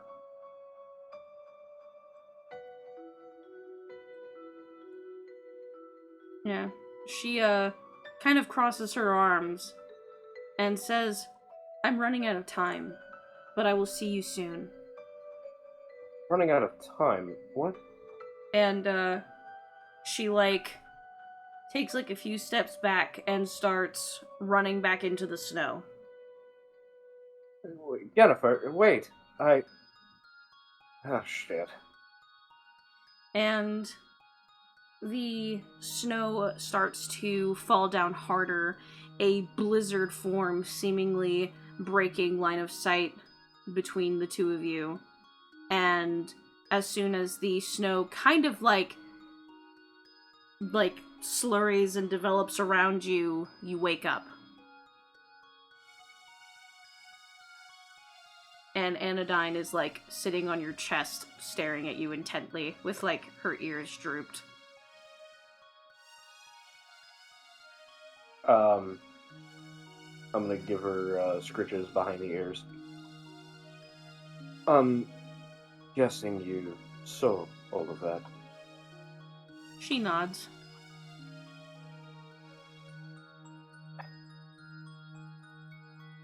I'd hoped to spare her of the unfortunate intricacies of our current situation. I may have done so in poor judgment. Anodyne kind of gives you a look, like, again, Anodyne can't necessarily talk to you, but she gives you this look like, really? You underestimated her that bad? I frankly didn't think this was going to take as long as it has. Anodyne kind of, like, cocks her head to the side, as if, like, slumping her head to the side, like, really?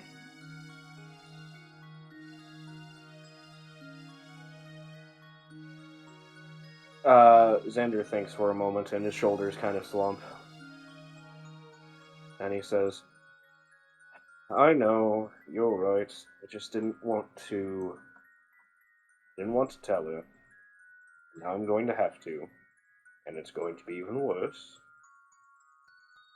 Anodyne kind of, like, rolls her eyes, and then very, like, playfully, like, jumps up very suddenly. You know the way that foxes, like, jump in the snow, and they jump in the air, and then land in the snow to get something underneath?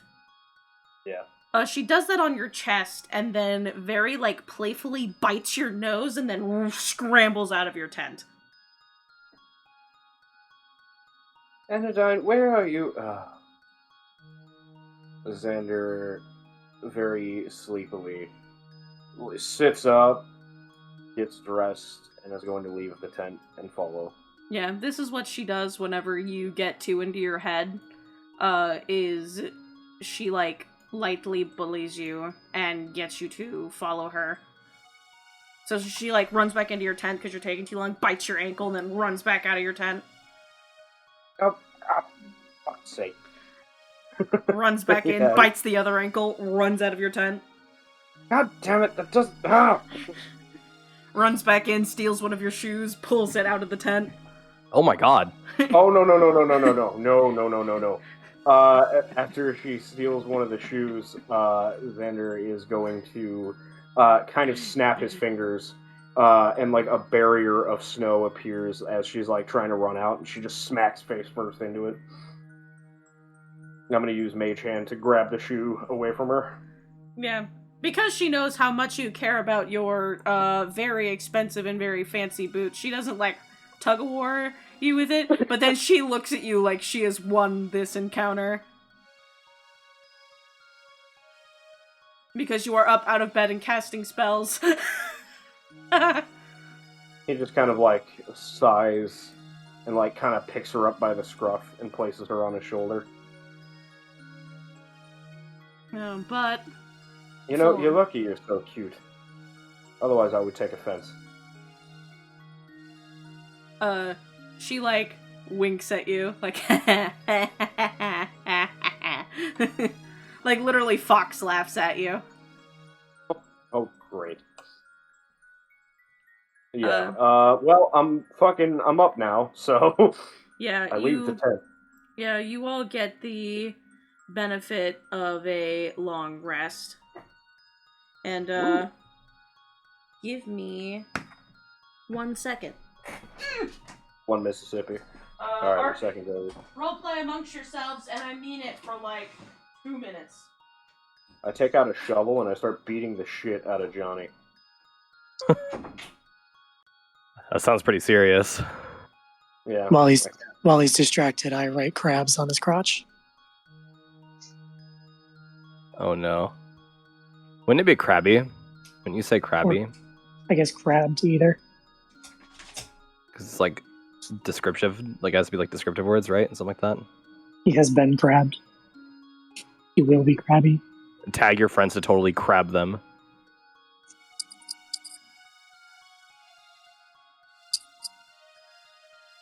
All right, but to appease the DM, I will walk over to wherever Lysel is sleeping. And after they are awake, I will say, Lysel, how is the little one doing today? Lysol is actually sleeping with said level 1 nearby to help preserve the warmth. Hmm? Oh, morning, Vivian. Sorry, I thought you were already up. No, I had a bit of a hard time getting to sleep. This one was making a little bit of a fuss, but that's okay.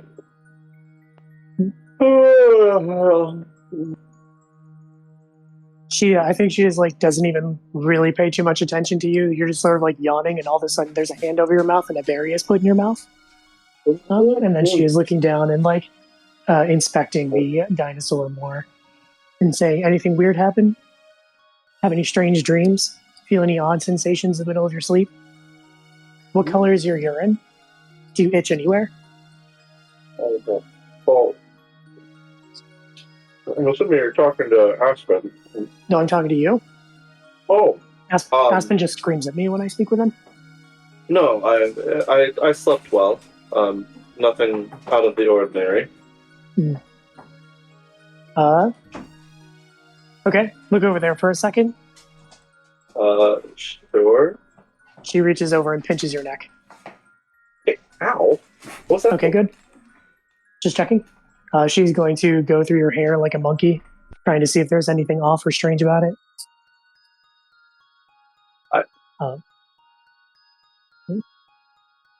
Well, good news. I haven't found any tumors. I don't think that they are radioactive. That is good, I think. No, You think definitely that? good. Yes, good. Okay. Have you noticed any cognitive impairment? You just thought it might be good if they were radioactive. I mean, it's possible. Pulls out a notebook, scribble, scribble, scribble. In what way?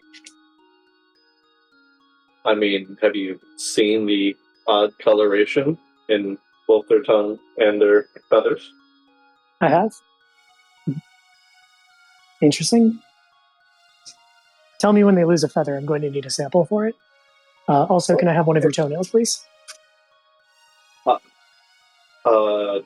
Yeah, if you need it. Yep. Lysel use a dagger to cut a piece off. Great. Be back later. She just leaves. Take Lysel and turn to Aspen.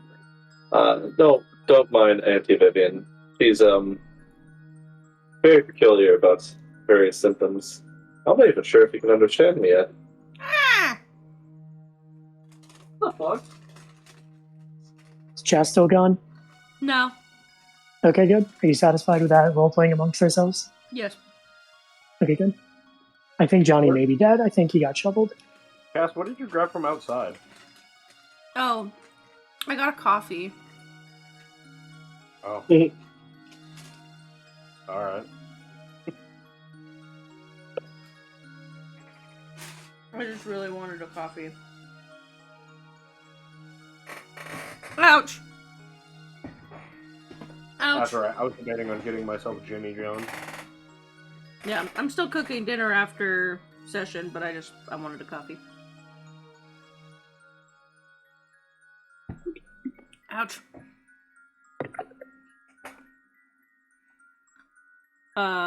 But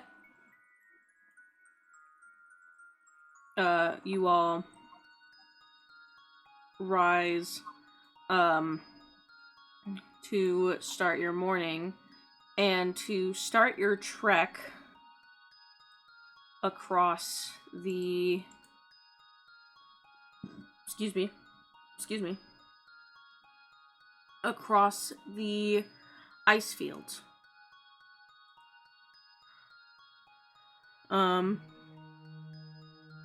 The area... I just made my computer ding again on accident, sorry. Okay, there we go. Essentially, as you make your way towards the ice fields, basically, it is a wide expanse where, it is not just snow on the ground, it is literal, ice. This isn't a frozen lake, necessarily, it's just an area where the, ground is very slick and, can be dangerous to travel on. There also isn't any trees or rock formations. It is a vast expanse of just ice that you can see the mountains in the distance that mark its end, but it is probably going to take you most, if not the full traveling day to get across it. So, trekking carefully, essentially. Hey, real quick, how long does that wine last again? The wine's effect is 8 hours. Okay, so we're gonna need to drink some more of that. Yeah, make your con saves.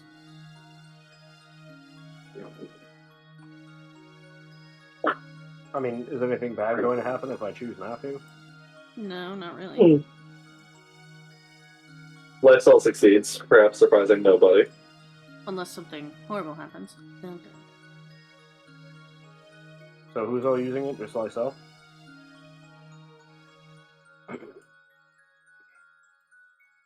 They've drank some too, and it went down the wrong tube and is not feeling super great. Okay. Anyone else? MFO is drinking it and she got a natural 20, so. Okay. Anyone else? If we're all drinking from it, I might as well. I mean, I got the good So it's save and gonna be- everything. I just closed my fucking character sheet. Fuck. Okay, 1 second. Why'd you do that? Because I am regarded as a not very smart person.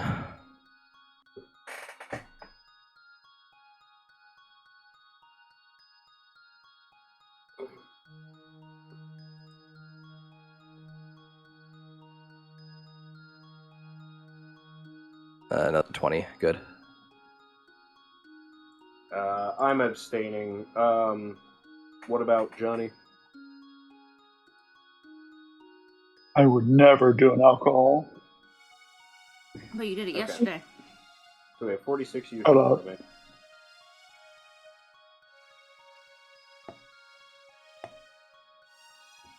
So, 4 of you take it. You're good? Yeah. Or I guess Vid is drunk, but, you know, you're on a mount, so you're not impeded too terribly. And you proceed carefully, and I would say about maybe 2 hours into this, I would like all of you to make me perception checks. Ooh, that's dog shit. 19 plus.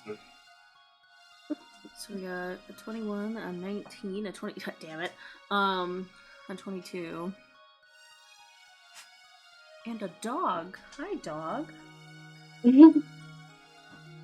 Marble, what did you get on a perception check? Wait, sorry. Allie, we got 19, 20, 21, 22. Nope, that's wrong. My roll is actually this. Oh, buddy. What? Oh, That's a slight difference. Oh, buddy.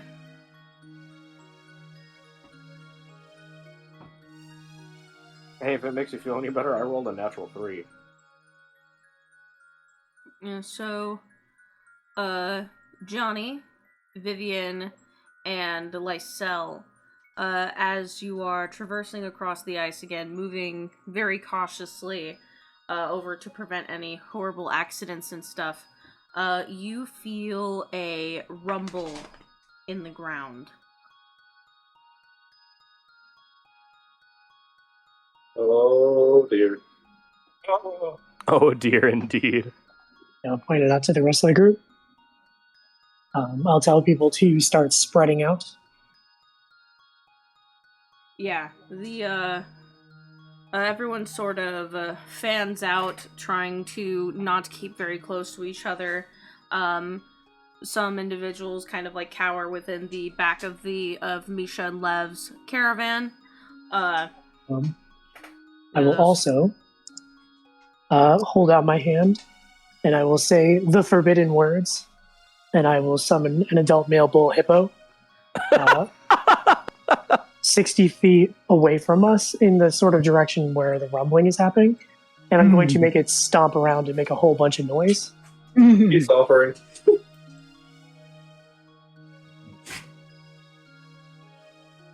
Yeah, I'm What? gonna... If that is a thing I can do. Yeah.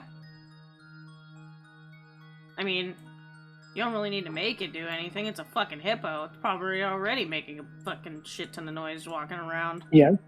But Hephaestus is doing like pirouettes. Pirouettes? He's practicing his backflip. Damn. Hephaestus is a hippo that can do a backflip? That's pretty fucking epic. No, he super can't. He's just like hopping back a little bit, and he's just sort of scooting backwards. Oh, and like tilting his head back like, ugh! Yeah, so he's getting some distance, but not very far. Alright. Yeah, and as he's stomping about, you see a huge size creature break from the ice. You see shards of ice fly everywhere as this creature, like, fucking from underneath the ice just dives out. It has a deep blue leathery skin and several rows of teeth and 6, looks it up, pretty sure it's 6 legs. Am I lying? Yes, I it tap has it in 6 the legs. nose and say, "No, bad lizard, bad." I don't recommend that. That's how you lose an arm. Well, when I say bap it in the nose, I mean with Eldritch Blast. Fair enough. Yeah, and I see. as this creature ruptures out of the ground, I would like everyone to roll initiative. There it is. I fucking hate these things. It's not a great roll. Oh, I got a natural 1. Okay, well, I'll see you guys in 30 years. Yeah. Don't worry, my initiative is actually... Never mind, I'm a fucking god. Holy shit, okay, this might be my highest initiative roll ever, by the way. Not like in the not like for both campaigns, just like for this campaign. Oh, you're right. I forgot Gift of Alacrity, like I always do.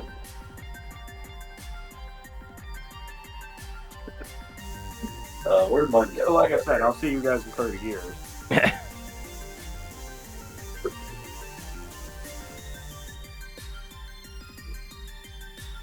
Jess, where did it burst out of the ground? Oh, you're making a little map. How nice. In actuality, I went first. It's just I spent my whole turn admonishing it instead of doing anything productive.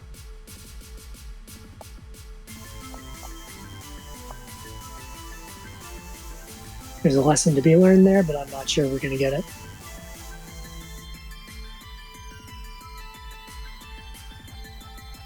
Oh my. I just have to grab you. Oh dorks. my. Oh my. Oh my. I'm grabbing all you dorks. All you Yorks. Yorkshire Terriers.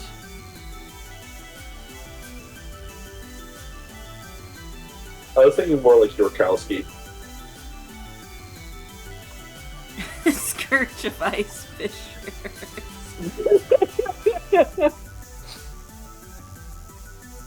Everyone should hover over the Frost Elevator.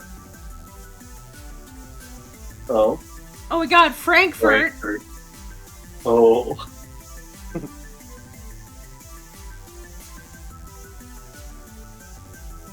I'm gonna do something really funny right here real quick one time. I need someone... God damn it, my hate that the beep. Hello, old friend. I need someone to take this image and put next to Hephaestus's face. Oh, fuck. I do not have the skills to do that. Oh, shit. Oh, no. Oh dear. Yeah, we don't want to get about this- spat on them. What I really like about this as well is that curve made it look like, accurately, it's the salamander saying, oh fuck.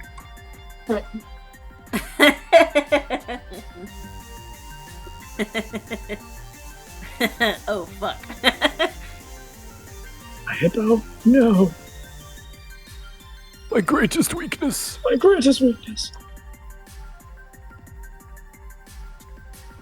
Alright, so first up is Johnny. Distance from me to that whore, with a 90 feet action, cautious mind whip. That would make me an intelligence saving throw. DC 17. Okay. You said it was a wisdom save? I said it was an intelligence save. Intelligence save, my bad. Forgiven. Unfortunately for this thing, that is a 16. 16 fails like an idiot. Gonna take 9 psychic damage and can't use a reaction until the end of its next turn. In addition, on its next turn, it must choose whether it gets a move, an action, or a bonus action. It only gets one of the 3. Please draw me up 3 skeletons and the Johnny Vat. Oh, I And can literally do this, actually. and because there are no magic stones available, skeletons are going to use their short bows. Does a 10 hit? Does a 13 hit? Does a 15 hit? I don't think any of those hit, but let me double check. But first... Okay, bonus action. Johnny wakes up. End of turn. But here's your bat. Do you see your bat? You got a bat now. Also, I'm going to dismount the dinosaur. Does it move to make sense? Alright, anything else for your turn? That'll be all. Alright, Emiko, it is your turn. What kind of action is it to use the oils that you gave us? It is a bonus action. Bulbous.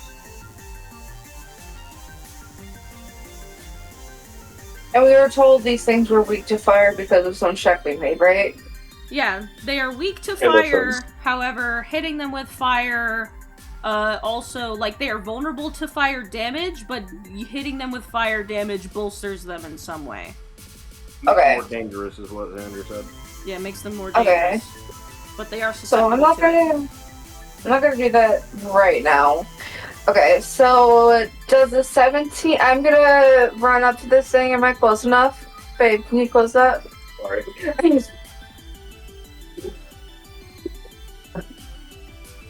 Yeah. I should be able to. And what's your movement speed? Yeah, double 7 makes us see. 50 feet. Crap. Yes.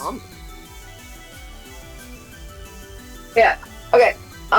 So does a 17 hit? A 17 just hits. Okay. So I'm going to use a key point to add my Hands of Harming. Do I need to separate anything between magical slashing, necrotic, acid, or thunder damage? Nope. Okay. So my first hit will be 21 damage. My next attack is a 19 to hit, so that's going to be 11 damage. Damage is noted. For my bonus action, I'm going to make a weapon attack because I use a key point. 19 to hit for a total of 12 damage, so for a total of 44 damage on my turn. Let's Jesus. fucking go! Anything else for your turn, Vivian? Not Vivian. Vivian. Emiko, sorry. I was not Vivian. I'm sorry. I was reading it on the thing because I was like, okay, and then this Wow, and this and this. Dad. How Wow. bad actually is okay, that, thanks. actually? Yeah, actually, it's Vivian's turn. I'm kidding. Emiko. I'm sorry. I was looking at it on my app. Okay. I'm autistic. Happens to the best of us. I remember reading the wrong name. Oh, good question. I think that's everything I have, so I'm good. Sick. Alright, it is the Frost Salamander's turn. It attacks Emiko 7 times. It's actually 5 times. Oh no! Good luck! Episode. Good luck, jackass. I'm behind 7 proxy. What was your initiative? What was your Huh? initiative? What? What was your initiative? Mine was 28. Jesus. Yeah. I rolled a 19. It was 6 on my d8. Fair, I suppose. Okay. I need to turn on the lamp real quick. Lamp! It's just getting dark outside quickly now. Okay, so...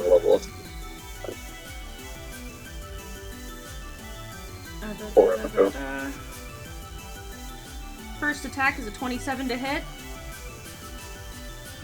1, 22, 23, 24, 25, 26. Yeah, that hits. Second attack is also a 27 to hit. That hits. Third attack is... I actually don't know what that math is off the top of my head. Is a 23 to hit.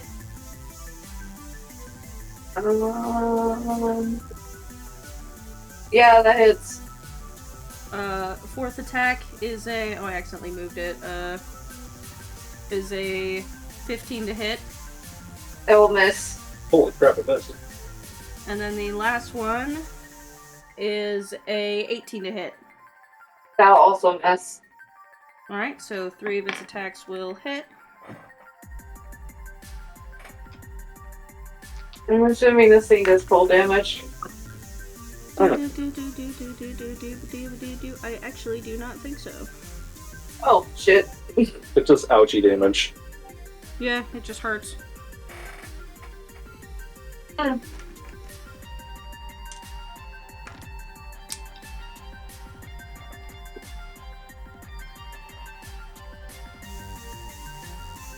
you have to activate warding bonds or something, Jay? It is a spell that needs to be cast, yes. Oh, man. Yeah, I need to be able to activate it before it works. Can I get my silvery barbs on the first one? That was the 27? None of those was a nat 20, right? No, none of them were nat 20. Okay, I get a silvery barbs on that first one then. On the first one? Yeah. That is still a 25 to hit. Okay. Advantage going to... Who hasn't gone yet? Fucking everyone. Most people, yeah.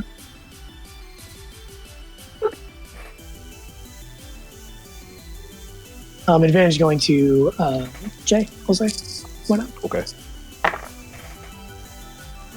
That makes the first one 25. Yeah. I'm actually gonna prop shield, so only one of the attacks will hit now. Hell yeah. I didn't want to waste shield on one attack. Okay. Then you will take... 300 damage. No, oh my god. For one attack? Goddamn! Yeah. This is actually a Titan. No. You will take 11 points of damage. Sorry. I was close. That's it? For one attack, yeah. That's fair. I mean, 3 Oh. attacks at 11 damage would have taken out half of my fucking health, so... Yeah. Basically, it makes 4 attacks with its claws and then 1 attack with its bite. It missed its bite attack, which is the one that does more damage than the rest of them. Honestly, I haven't been hit in a while, so Emiko is just, like, ready to go. But that'll be the end of its turn, making it Lysel's turn. Alright, we ride. Closing the move all the way up. With me and Tim. Then we're gonna make some attacks. I don't remember if there's anything I can do. These are going to be attacks with Great Weapon Master. Alright, AC is 17. AC is 17, so we're going to use a soul point to boost to hit. That is exactly a 17 to hit for the first attack. Alright. No, my 9.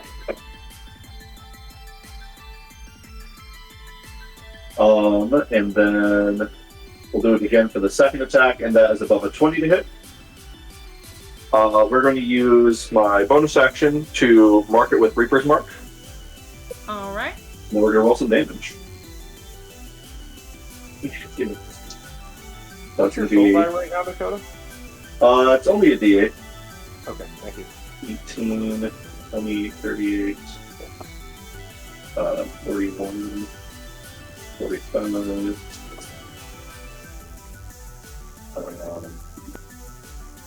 That's going to be 60 points of damage between the two attacks. Damage is noted. And that was a total of 3 soul points used so far. 1 for initiative reroll and 2 for bonus to hit from increased strength. And that is all of my actions and movement. I guess Chloe will also attack. I don't remember what the to hit is. I think Minnow. Or is Minnow tracking that? Yeah, totally. I'm 100% tracking that right now. Of course. It's more of a lesson for Aspen, anyways. That's a 20. This is how you fight. Did I get multi-attack? I get one or the other. That's fine. Yeah. So 23 to hit for a total of 8 points of damage. Yeah, I was just going to ask, does Chloe get their own turn, like with proc Reaper's Mark, or is it just occupy my turn?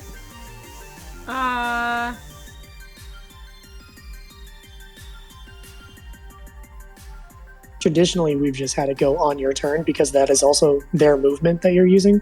Yeah, basically. Okay, I just wanted to make sure. I think, yeah. And then your Reaper's Mark adds to the original damage 1d8 plus your Wisdom mod, right? I already did that, yeah. What's your Wisdom mod? Plus 3. Okay. I'm asking for my own purposes. That is entirely fair. Alright, anything else for your turn, Lysel? No, that was everything that I could possibly do on the turn. Alright. Jay, it is your turn. Okay.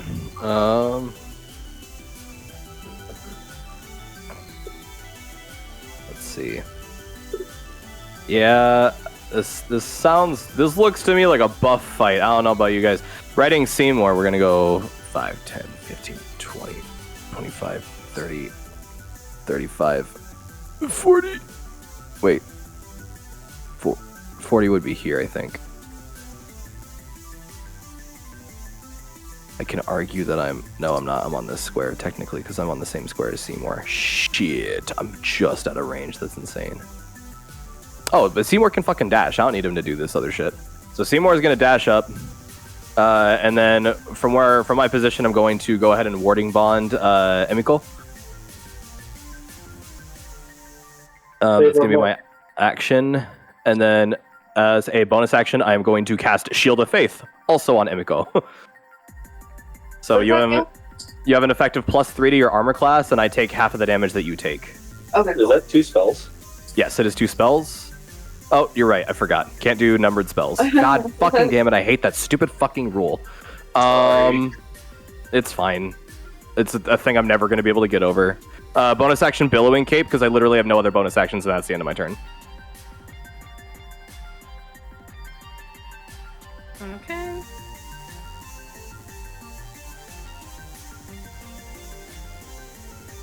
real quick, I just want to describe the aesthetic for the Reaper's Mark. So on this thing's torso/chest, a multi-petaled flower has bloomed open in like a glowing pattern, with each petal being a different color. There's a total of 7 petals. Okay.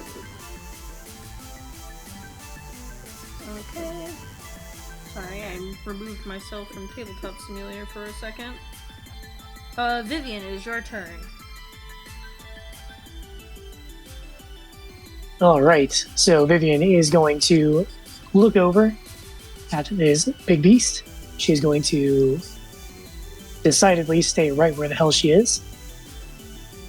And she's going to start off with a chill touch cantrip because she is afraid of this thing having any ability to regenerate. Unfortunately, she will miss.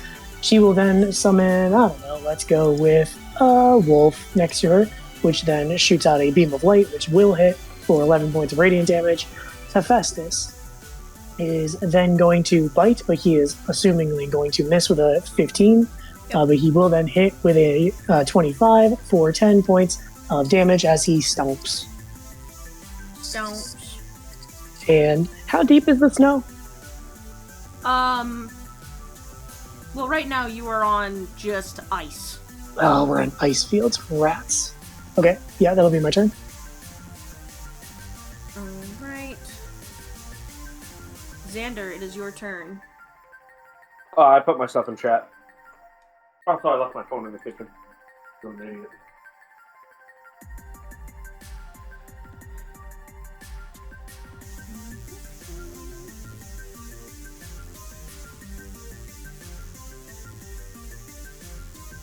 Alright, damage is noted.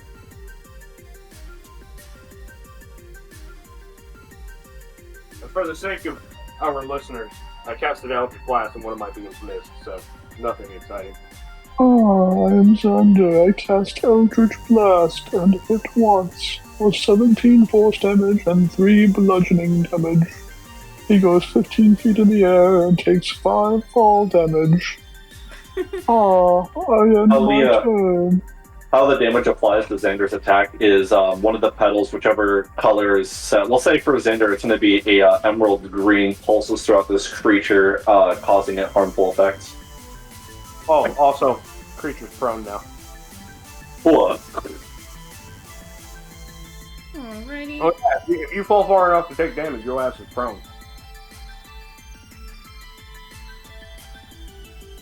Alrighty, Johnny, it is your turn. Oh, I'm Johnny. I cast Mind Slither on the creature. It needs to make me another intelligence saving throw. DC 17. 8. Oh, it fails. It takes 4 psychic damage and has a -3 to its next saving throw. As a bonus action, I cast Magic Stone in my familiar's hand. The skeletons are going to take it and attack the creature with their magic stones at disadvantage. Oh. What is this bit? Annoying. Damn. Fuck you. With the groove, what else is new? Yo. Fuck you. There's an 18 hit. An 18 just hits. Oh, it's 11 bludgeoning damage. 27 for 6 bludgeoning damage. I end my turn. Okay, I'm glad. Happy for you, bud. Emiko, it is your turn. So it's still brown. I mean, it hasn't had a turn yet, so. Okay, cool. Because it's brown, I did a crit check and it turned one of my non-crits into a crit, so now I'm doing 2 crits. So my first attack was a 20, my second attack turned into a natural 20. I used my bonus action to Flurry of Blows. It's going to be a 19 to hit and then another natural 20 to hit. Using 2 key points in total for my Hands of Farming and Flurry of Blows. It's going to be a total of 83 damage. Woo! Chas had 5 damage to that from the Reaper's Mark. Did you add Reaper's Mark damage? How much is that? It's a D8 plus 3 to your first attack. D8 plus 3. 5. So 8. So 8. So 90. What? 83 plus 9? Or 82 plus 9? 83. It's 92. 92. No, it was plus 8, so yeah, 91. Yeah. I don't know why I got plus 9 out of that. 91. Damage. Is it 91 or 91? I'm kidding. Alright, well, like, 3 crits in one go. Emiko, tell me how the frost salamander dies. Oh, Yeah. that tracks. If you get like 3 Okay. crits in a turn, you know? Had almost 200 hit points.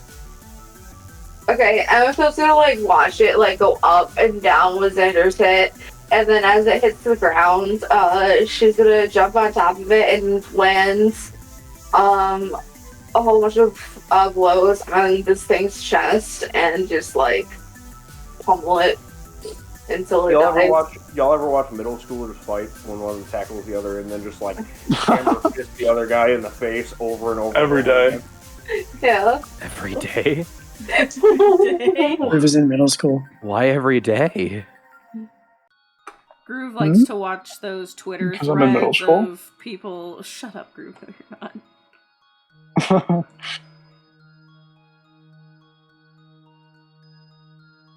Yeah, but the creature falls over deceased. Was this a sentient creature of any variety? Probably not. Probably just a giant beast. Actually, it's an elemental. It is an elemental. Does it have a soul to read? Alright, I'm just gonna go back to the archives for RollBound 1 and grab the loot that we got from the other salamander. You guys have fought this before? This one is slightly different because this one doesn't have some wacky enchantment on it. Hold on, very important question. Is the salamander ensouled? Is it what? Ensouled. Yes, a soul does emit from it. Okay. What is its color? What it's is like its color? Her blue. it's like dark blue on the outside, but then on the inside it's like lighter blue at the center. Okay. So, dark blue outside, light blue inside, okay. I wonder if I could feed it to Aspen. Probably not a good idea. Johnny looks at you. You can eat those? It was just one of those kind of impulsive thoughts. I mean, Oh, well. Let's see. But Aspen is so young and tender. Could hurt it if things go wrong. You should give it to me. I'm not so sure about that one. I'll definitely think more into it. Well, what is there to think about? Making sure that Aspen isn't exposed to something at such a young and vulnerable age. Of course. That's why I will try the soul first. And we can see if there are any adverse effects. I still don't think that's the greatest idea. Myself, please. I want to. I want you to support me in this. How about we look into a perhaps smaller soul? Not something quite so large from such a, I was going to say large beast, but as you all clarified, it is an elemental of sorts. I'm hungry. I'm real hungry. I can handle it. yeah. Although you guys can get meat off of it. Hey, well, Just let me try a little bit, please. I don't know, y'all. I've been watching a lot of Dungeon Meshi. You can cook the fucking salamander. Johnny wants to know what a soul tastes like. It's not a raccoon, we'll pass.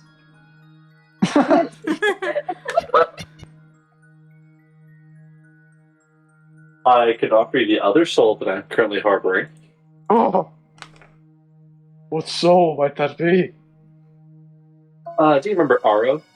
Or Arrow? Why, of course, I remember RL. Do you possess the soul of RL? Is this something that's even feasible? Having... Well, hold on. We're about to find out. Do you give Johnny the soul of RL? Lysel, like, blinks. I mean, he was evil, and your job is to consume evil. Oh, please, allow me to inspect it. If the DM will allow, I wouldn't mind trying that. Do you get out the soul?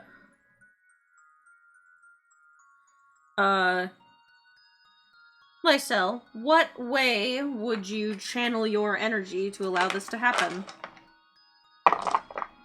I think Lysel would close their eyes as they focus on the variety of souls that they harbor, and recall the instance in which they were fighting Aro a long, long time ago, in that moment that they felt, and call forth the sickly greenish colored soul to their chest and attempt to expel it down their arm and into the weapon to have it kind of like emit like a drop of dew would from, like, I don't know, a water jug or something like that.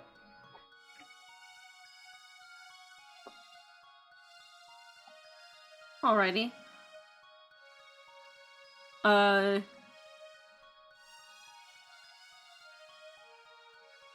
almost forgot Johnny's name. Johnny, make a Arcana check. But use your but use your Constitution. Kind of fucked up, you know that? Why? Okay, whatever. I mean, you could probably get guidance if you asked really nicely for it. Guidance! You never even have to ask. Arcana check, still sleepwalking. So, plus my con, be plus 2, and plus 8. So, plus 10. Ooh, plus 8. Okay. That's going to be a total of 26.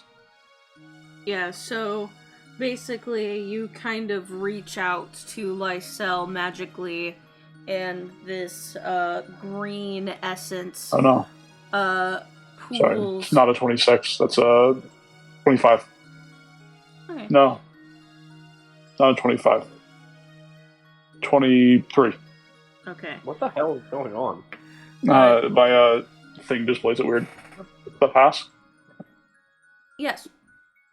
Cool. And this, like, sickly green energy traverses from Lysel and into your hands. You can tell, though, that you have to act quickly or it will just dissipate.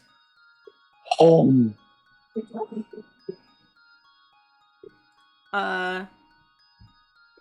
And now, make me a con save. Which you did. As this is going on. Oh no. Never mind, I don't have that spell. Is Joe nearby? You would have to be, because I haven't moved, and you would have probably walked up in excitement. Fair. Okay, it's a 22. Yeah, you eat the soul, and at first it feels very, very weird. This energy, like, sources through your body, and you feel your stomach tighten. It is horrifically painful. You succeed on the con save, but you can tell, had you not, this would have hurt you, but the taste is very savory. It's not bad by any expanse of the imagination. It almost kind of tastes like the taste is similar, but not quite the same as what it tastes like when you consume dreams. It's this flavor that's not quite tangible, but you experience it like it is. you can tell that this is not very good for you physically. But it is a pleasant taste, but continued efforts to do this will have bad effects on your body. Is Lysel aware of this? But I will be soon, if you don't. Yeah, Johnny swallows it and he touches his fingers to his lips. His flavor is excellent. Thank you, Lysel. How do you feel? I feel invigorated, knowing that an evil soul has been consumed from this world. I have never felt better. Can I make like an insight check to see if there's any adverse effect on my friend here? Or maybe like have Vivian make some kind of a medicine check? Be kind of sad. I'd be kind of sad. Vivian's arm deep in, like, shoulder deep in a salamander right now. Yeah, I mean, if you want to make an inside check, and if, Johnny, you want to lie, you can contend it with deception. He's not lying, though. Okay. That's a natural 20 for a total 26. Johnny, what does Lysel infer from you? I mean, you can tell that what he's talking about is not a physical pleasure. It is a metaphysical pleasure.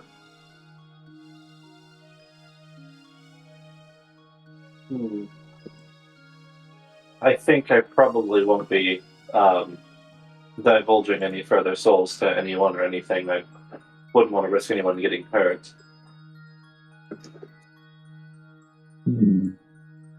We shall see. Yeah. And the rest of the caravan, albeit slowly, approach.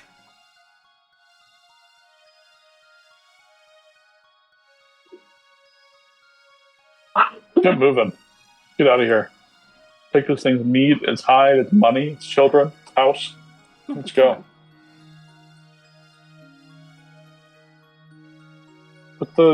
Everybody lift it up. Xander, lay under it. Throw it onto Xander. Put it in the vessel. Let's go. Yeah, but you guys gather a sufficient amount of hide and meat and, other resources from it.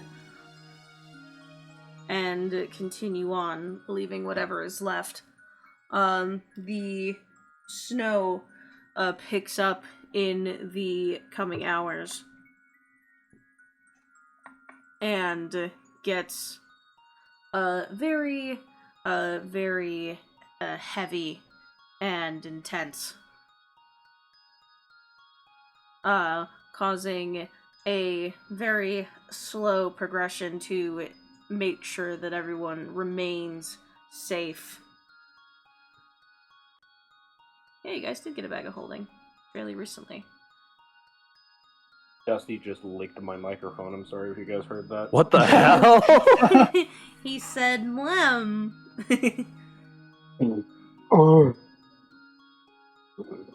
No, I don't think there was any feedback for that in Discord. I don't think it was loud enough. Try again. No. Cats shouldn't be licking microphones. If Johnny can eat a soul, I don't know what's so weird about that, It's 2024. Why are you being a bigot? I'm not being a fucking bigot. It's a cat trying to eat a microphone. Hey, look at this. Look at the defensiveness. Wow. Wow, it's telling. Shut up. Man, fuck this guy. Hey. Your hatred is showing. I love it when two of the most irritating people I know, irritating being affectionate in this case, have an argument. Level the most irritating person I know. Irritating, not Infuriating, affectionate. affectionate versus infuriating, derogatory. Infuriating, in parentheses, affectionate. Yeah. Yeah, we're gonna keep going. Yo, it's fucking cold out here. Horribly so. Oh shit, my bad. I cast teleport. No! No! Bye, guys. It's alright, I've never been to Snow's Reach before, so we'd probably all die anyway. Oh no! Ouch. Sorry, my body. Familiarity? I saw it in a book once. I read about it once.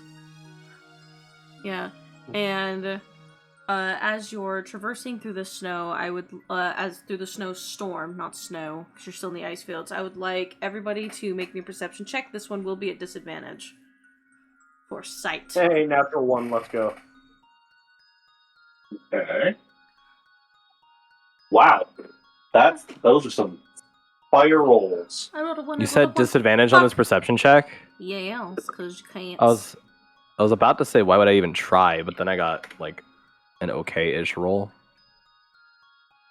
That's a natural one. Damn!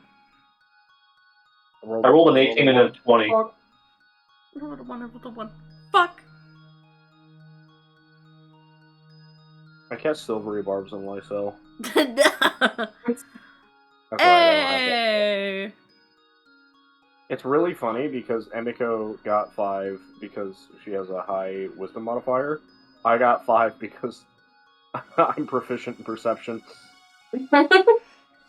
But you both got a nat 1. If you want to be cozy, come in here. Oh, yeah. Please.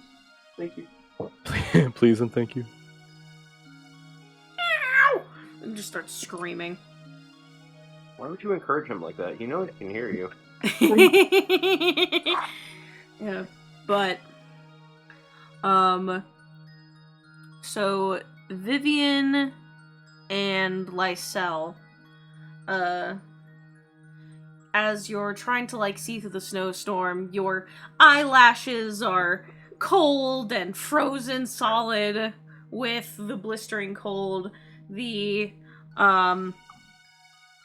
party is traveling fairly slow, and even the rest of the group and the refugees are like all like bundled up and cold, and obviously you all have measures to help this, but it's still fucking freezing out due to the blistering winds. And you all see a large mass ahead of you. Spans on for almost as far as your eyes can see, and you notice that you see a very large herd of animals with larger animals kind of like mixed in between them. Lysel, you specifically notice that these are caribou. Caribou? Oh dear. And oh dear. And however, you do notice a larger creature, and you see I have it somewhere.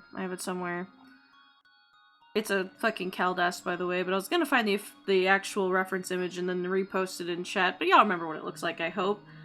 And you see the Caldas, which once again is like a large creature that is like a cross between a very big dog and a polar bear, with like big curved tusks, and you see someone is riding on top of it.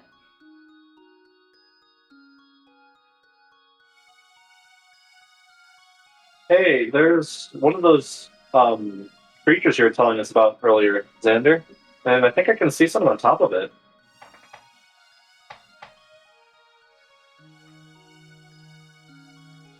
Well, let's go take a look, shall we? Then we go take a look. Yeah, as you all start approaching, you can hear the person is like in a very lowered voice, like singing to theirself. They are wearing big fur clothing. I mean, like, their hood is up and you can barely make out their face because of all the furs that they are wearing. The Caldast, like, is so fucking chunky and fluffy, it doesn't need any extra thing, but the saddle on its back has a bunch of, like, furs draping down underneath it. The person appears to be a bit smaller in stature, and their body is a bit stockier, a bit thicker. You see the individual, like, snap their gaze towards you, and they're wearing a giant pair of, like, goggles. And, they, like, turn a dial at the side of the goggles, and the goggles extend off of their face as if, like, having a mechanism that zooms in. What you're looking for is telescopic. Yeah. And they take a horn off of their belt and they blow into it, and it looks like a ram horn made into like a horn that makes noise, and all of the caribou like stop moving. And the person like nudges their Caldas to walk towards you. I just would like to clarify that in this blistering cold, Lysel has put Aspen in like the front, like inside their coach, their winter clothing, so its like face is poking out underneath their chin. It just goes ah.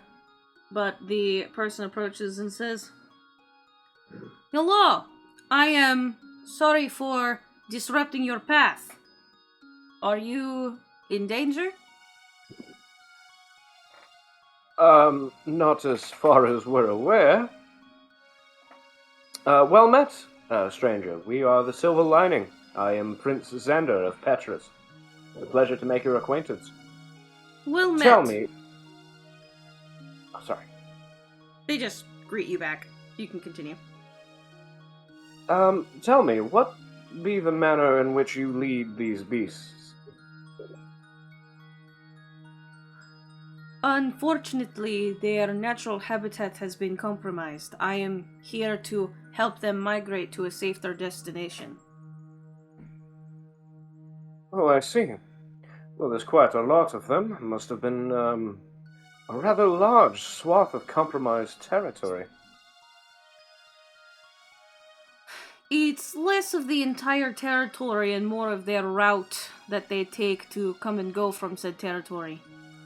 Currently, it's too dangerous. And, if you don't mind my asking, what is keeping it, dangerous as such? She, leans down. And by the way, now that this person's closer, you can tell that this woman is a dwarf. And she leans down off her Caldast, and she turns her goggles more to, like, bring them out further, and she goes, "Dragon activity." Dragon? As in, dragon? The very same. Ah, I see. Johnny, the map, please. Would you be so kind as to point out the whereabouts of this particular terror of the skies, that we may avoid it in our travels? Yeah, I'm gonna mark it in red on the map. Appropriate. Okay, so you guys are right here right now. Came from this way. Right now. And click.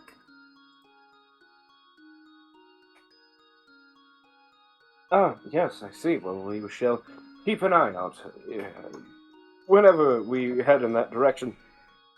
Thank you very much for the information. Of course. The storm is very strong. Are you all alright?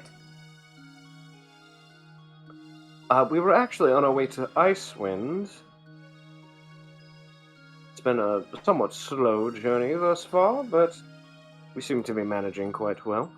We picked up some unfortunately stranded souls in our travel here from Farwood. We are taking them back home.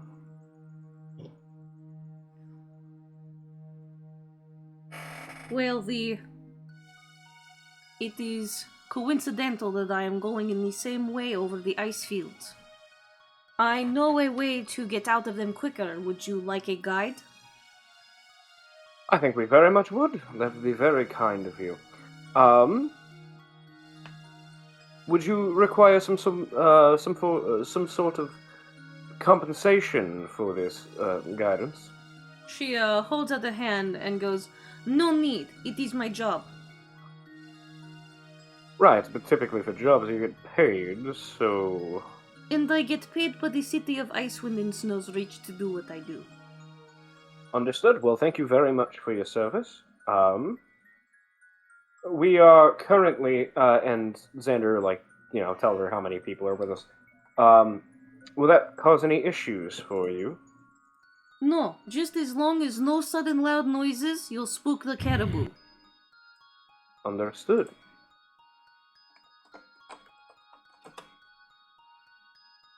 Well, thank you kindly. Come, friends, let us be guided to safety and security by this nice individual and her herd of caribou? It's a herd, right? That's a collective noun for caribou? Yes. Also, you can call me Cargilda. Cargilda Flinthide. I don't know that I definitely heard Cardilda, I'm just saying. I don't want to Fucking egregious name. Just making sure everybody knows. Just saying. Thank you kindly, Cargilda. It's absolute. You've saved our collective hide, I think. Yeah, and it is good I did so. Your hide would make bad armor, even for a little beast. Very true. Especially my hide in particular, which is very hard to shape, without extreme amounts of heat, which... This metaphor has gone on entirely too long. Well, please, proceed. Can I verify the location of the dragon activity versus the location where the mushrooms told us to enter the other Myconid village? Because they said that the dragon was also correlated with Skinari activity and marked a couple places on our map where we could enter and where they were seen. Yeah, I will put in purple on the map where the Myconids marked the entrance and where things had been seen in purple. Well, actually, I'll do a darker purple for the seeing and then the lighter purple for the entrance. Yeah. Okay. So I want to be very clear. I totally am down for going after this dragon, just not when we have 300 NPCs with us. Maybe not. You know? Yeah, good idea. We don't have fodder. I mean, to be fair, it would be good bait because we already know the Skinari want them. We have good bait. We have good fodder. What's the problem? Our alignment not being chaotic evil. Darn. We can fix we that. can change that. Yeah. Great No, minds. I don't think we can. I think if we started to go that route, Chaz would just end the campaign. Quite frankly, it'd be really hard to continue with that. It'd be really hard to justify that. Great. You guys would do it with new fucking characters. But, yeah. Cargilda, she leads you in such a way where, basically, she knows a very specific route to effectively shorten the trek over the ice fields, but when you see the direction, it does kind of look, deceptively... the ice fields do look deceptively long, and she basically leads an area to an area where they end a little shorter. So obviously she knows the area very well. So by the end of your traveling day, you are 3 hours out of the ice fields. And, nothing really bothers you. A few things, spring up, a bit of, maybe a few bears or some, ice-enchanted wolves, but they're fucking afraid of the Kaldas because it is mean. A dire Arctic bear, runs up, tries to square up, and the fucking thing bashes the side of its head with its tusk, and it goes, oh, you know what, never mind. Fair point. Doesn't kill it outright, and it could probably still fight back, but I was like, you know what, that was rude. I'll see myself out.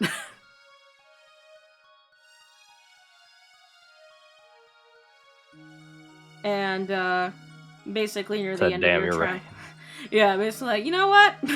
Never mind. But by the end of your traveling day, you are 3 hours out from the ice fields. And, Cargilda points in a direction a little bit to the northeast and says, keep going that way for half a day and you'll be in Icewind in no time without the slowed travel of the ice fields. Thank you, Cargilda. Is there anything we can do to repay you? No repayment necessary. Once again, it is my job to protect those lost in the wilderness. Not that I thought you were lost, but the ice fields are a pain in the arse.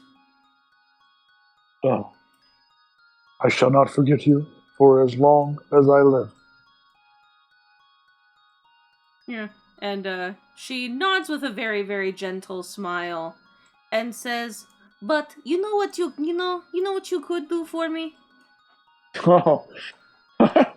What can I do for you, Cargilda? She shakes her hands and goes, no big favor, I promise. But my sister owns a tavern in Snow's Reach, not doing so well with business due to an unfortunate location. Pay a visit to our bar and give her some business, and that will be all the debt you need to repay to me. What is the name of this tavern? We shall partake in ale, burgers, and fishy delights. It is called Firehide Rest. Firehide Rest. Very well. We shall patronize this lovely establishment. Thank you. I'm sure she'll appreciate You're welcome. it. As will we. Now, let us go. Yeah, and she, nods, and obviously she is going, slightly a little more directly east than the rest of your party, so you watch as the, giant herd of caribou pass, being headed by her Kaldast, and, she waves over her shoulder at you and then disappears into the blizzard.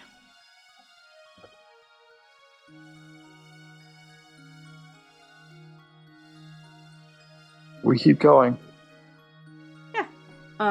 And inevitably it doesn't take too terribly long before you all need to, buckle down for another rest. And before the session ends, I'm gonna pick on one more of you motherfuckers.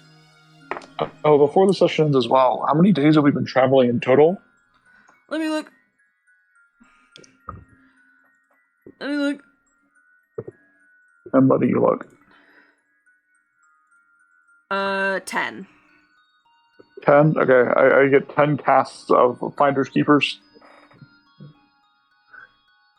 Which we can resolve after you pick on someone, because I'd rather see that. Yeah. Although be prepared, you're mostly gonna get some cool rocks. Whoa, rocks? Not rocks. I don't really get any rolls. RollBound? That's what I'm saying. It's in the name. We get rocks, but no rolls. What the fuck? Alright, so tonight I am picking on Lysel. Oh. Gesundheit. I thought that was you were going to pick on Emiko. No, I've picked on Emiko a few times. I gotta stop bullying Mickey. I got them bitten by rats. Rats! Yeah, but, as you're sleeping, Lysel, you awake in a very, very strange room. It actually is rather lavish, though completely made out of stone, but there is a large woven rug on the ground with a pattern on it that seems to tell a story, but, you're a little groggy, so too much so to understand. There is a fire burning in a fireplace, but the fire is red directly and emitting a very comfortable warmth. There is a few sofas, a large blackwood desk. There are no lights in here other than the glow emitting from the fireplace. And there are, paintings and tapestries on the walls, and very few personal effects. Nothing that really makes this room seem like someone stays in it very often. And you see the door to this room open, and in steps your mentor, Ada. But very recently you've learned that that's not her real name.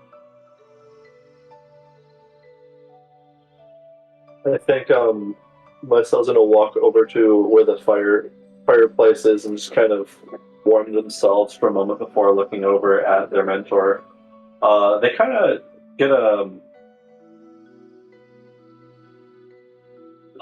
knowing smile for a moment's sake before saying, "Oh, hey, Ika.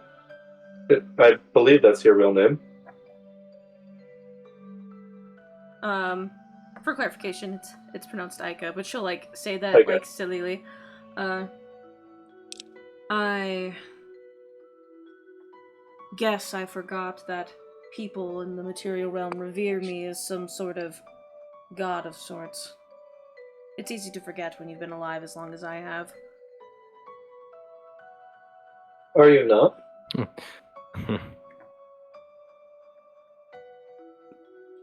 A god of sorts, that is? Gods are worth revering most of the time. I am where I am because I have a job to do.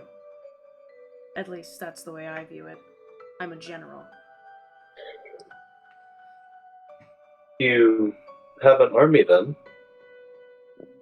Of course I do. Am I one of your army? Not yet. There's much for you to learn.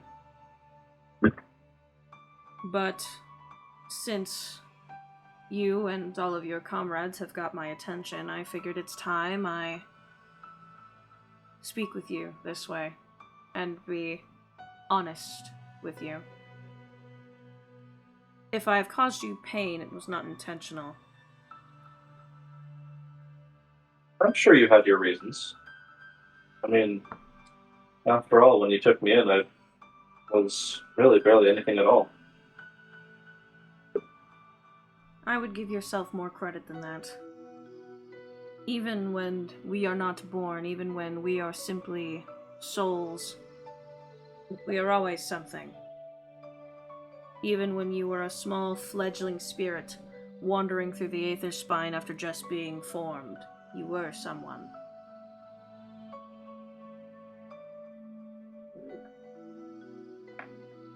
Will we be fighting again? Not this time.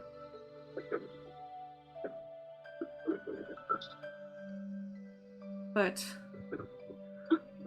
I wanted to tell you that there are many things going on in your world, many things that I have to watch very closely. I cannot give you details as I am not permitted to do so, lest this be considered a divine intervention of sorts, rather than a conversation. But, Lysel, as my pupil and as someone who I believe is worth the attention, when this inevitably blows up, this instance that I know about, can I rely on you? And she says this very seriously. The, dancing light of the fire is, reflecting off of her features, casting very dramatic shadows as she looks ahead at you. Lysel's gonna look back at the fire, kind of admiring the way it dances in the darkness of the room, and then back over to their mentor. Of course you can rely on me. I've pretty much you to thank for everything that I know, everything that I'm capable of doing. Good. And even so, I view you as a very, very helpful person, and I appreciate everything you've done for me.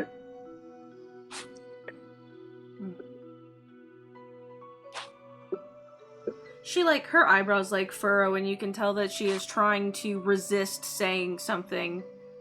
But she stops herself and says, "Thank you. But when this..." She, looks like she's trying to find words that do not break her, that do not break her permissions, I guess would be the best way to describe it. She says, "When this event that inevitably happens, I will reach out to you. But in the meantime, I need you to hone your skills. This isn't a blanket statement of get stronger. I need you to collect more potent souls. You've already done so already, but things that are stronger, more hardier." Like a dragon. That would be a good example, sure. Purely hypothetical, right? So, I'm assuming that these souls I should be collecting, you aren't able to share with me exactly the purpose for that. I can say no more than that you'll need them. And if you are to become a soldier in my army, she says kind of with an amused grin, you're going to need to perfect your soul harvesting ability. I'm going to teach you something. Follow me. And she, leads you out of the room. But it's very strange. When you walk out of the door, the area kind of becomes fuzzy, as if you're not supposed to see what the rest of this, alleged building is.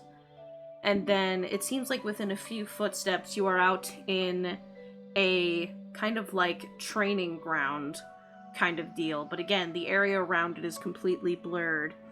And you see a dying creature in the middle of this area. It kind of looks like a giant, armadillo crossed with some sort of lizard. It is a very strange creature. And it is mortally wounded. And she says, "This creature is dying. There is nothing you can do about it. But its soul is yours to take. I want you to reap its soul, Lysel."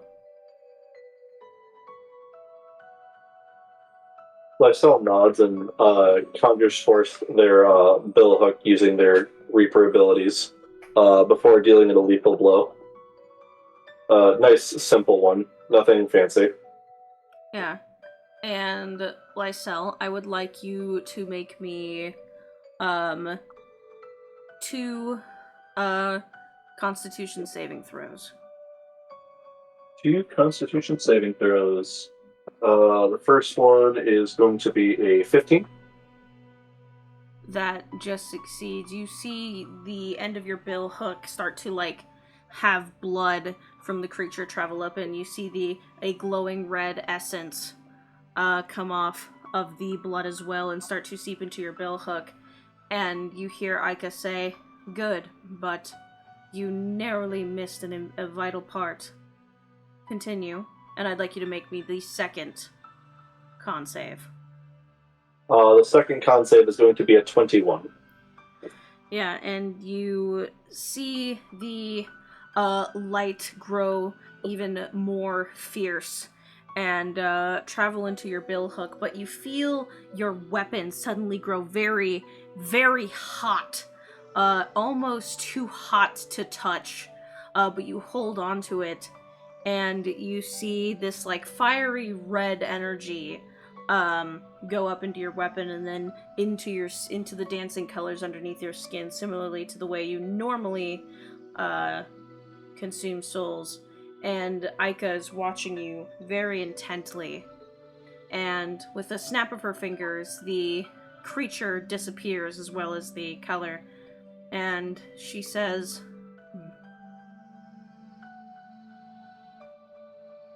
"Getting better, but you'll have to get more experience in order for the technique to be more solid.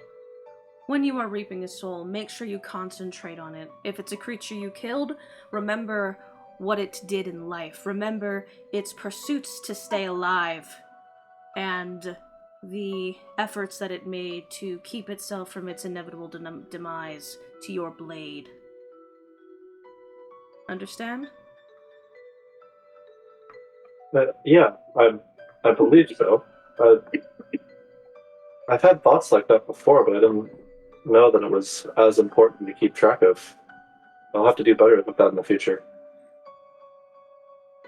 Her draconic like tail, kind of like the blade at the end of it, kind of like bumps your chin as if to prop your head up, and says, "Do not take this as you have been failing thus far. Take this as you now have the proper tools to harness your energy in a more efficient way. A warrior cannot second guess themselves. Understood?" Lysel nods. Yeah, I get it. Good. And like her tail lowers and she says, "The morning comes. I shall take my leave, and as will you." It was good seeing you. Well, the real you, for the first time, Aika.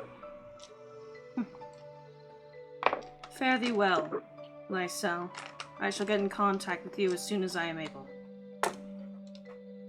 I look forward to it.